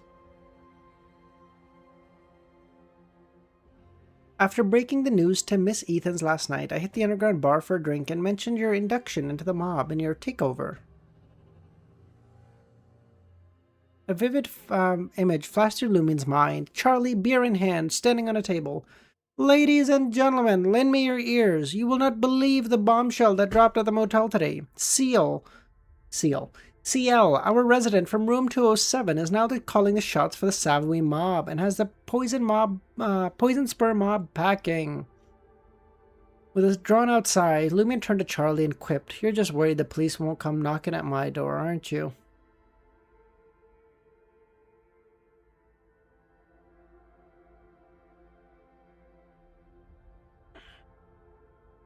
Yeah, that sounds about right, Chris. That sounds about right. Alright, 151. 10 chapters, all done. Wait, even more than 10, I think. 11.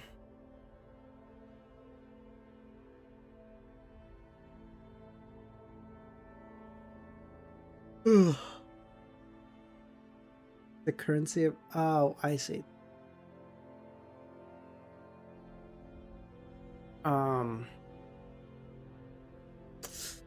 Alright, 11 chapters. Let's go. Kami, why the fuck did you time him out?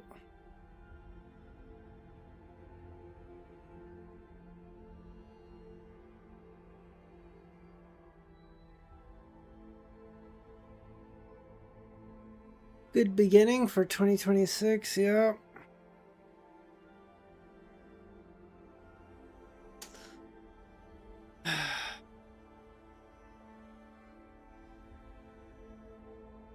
Do individual art? Oh, let me just...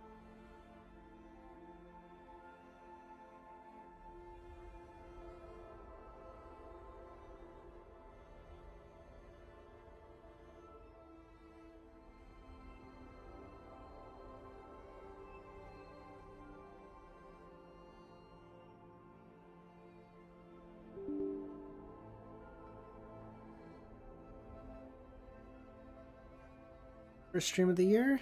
Yes. Dr. Z, what's up? I would too wish you a great rest of the year ahead, Dr. Z. Same to you. Same to everyone here, guys. Hope you guys have a great 2026. Let's make it a fucking good one. I can... Listen. Listen, I may not like Charles, but man's got good taste, okay? Man's got good taste. I may not like Charlotte. I'm just kidding. Damn.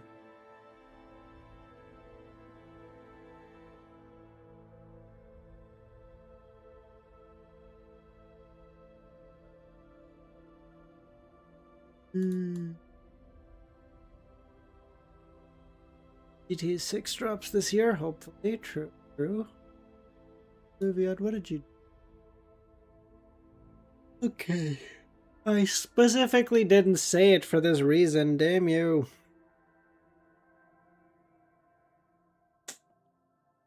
Alright, ladies and gentlemen. I think we'll call it there. New Year's resolution, complete COI in a week. Yeah, I need to do 200 chapters a day. Yeah, totally dope.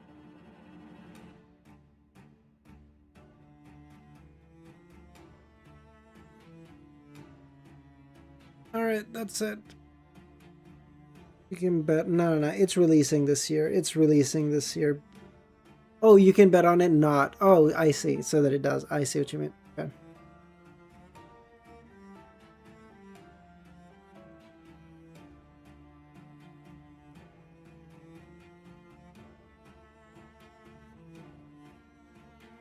Yeah, sounds good, guys. I'll be sure to do that. Okay, I'm not... Okay, look at this. OBS says it crashed. So OBS is the application that allows me to stream, like, you know, and it's saying it's crashed, but I'm still alive right now, so I'm not gonna touch it because it's giving me an error and it's saying like, would you like to put a log? And I'm saying, yeah.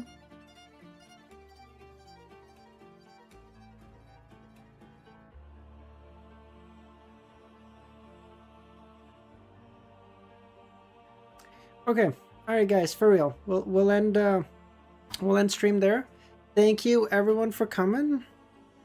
Holy fuck, 3 hours. All right, good shit. Have a great rest of your day, and once again, Happy New Year's, guys.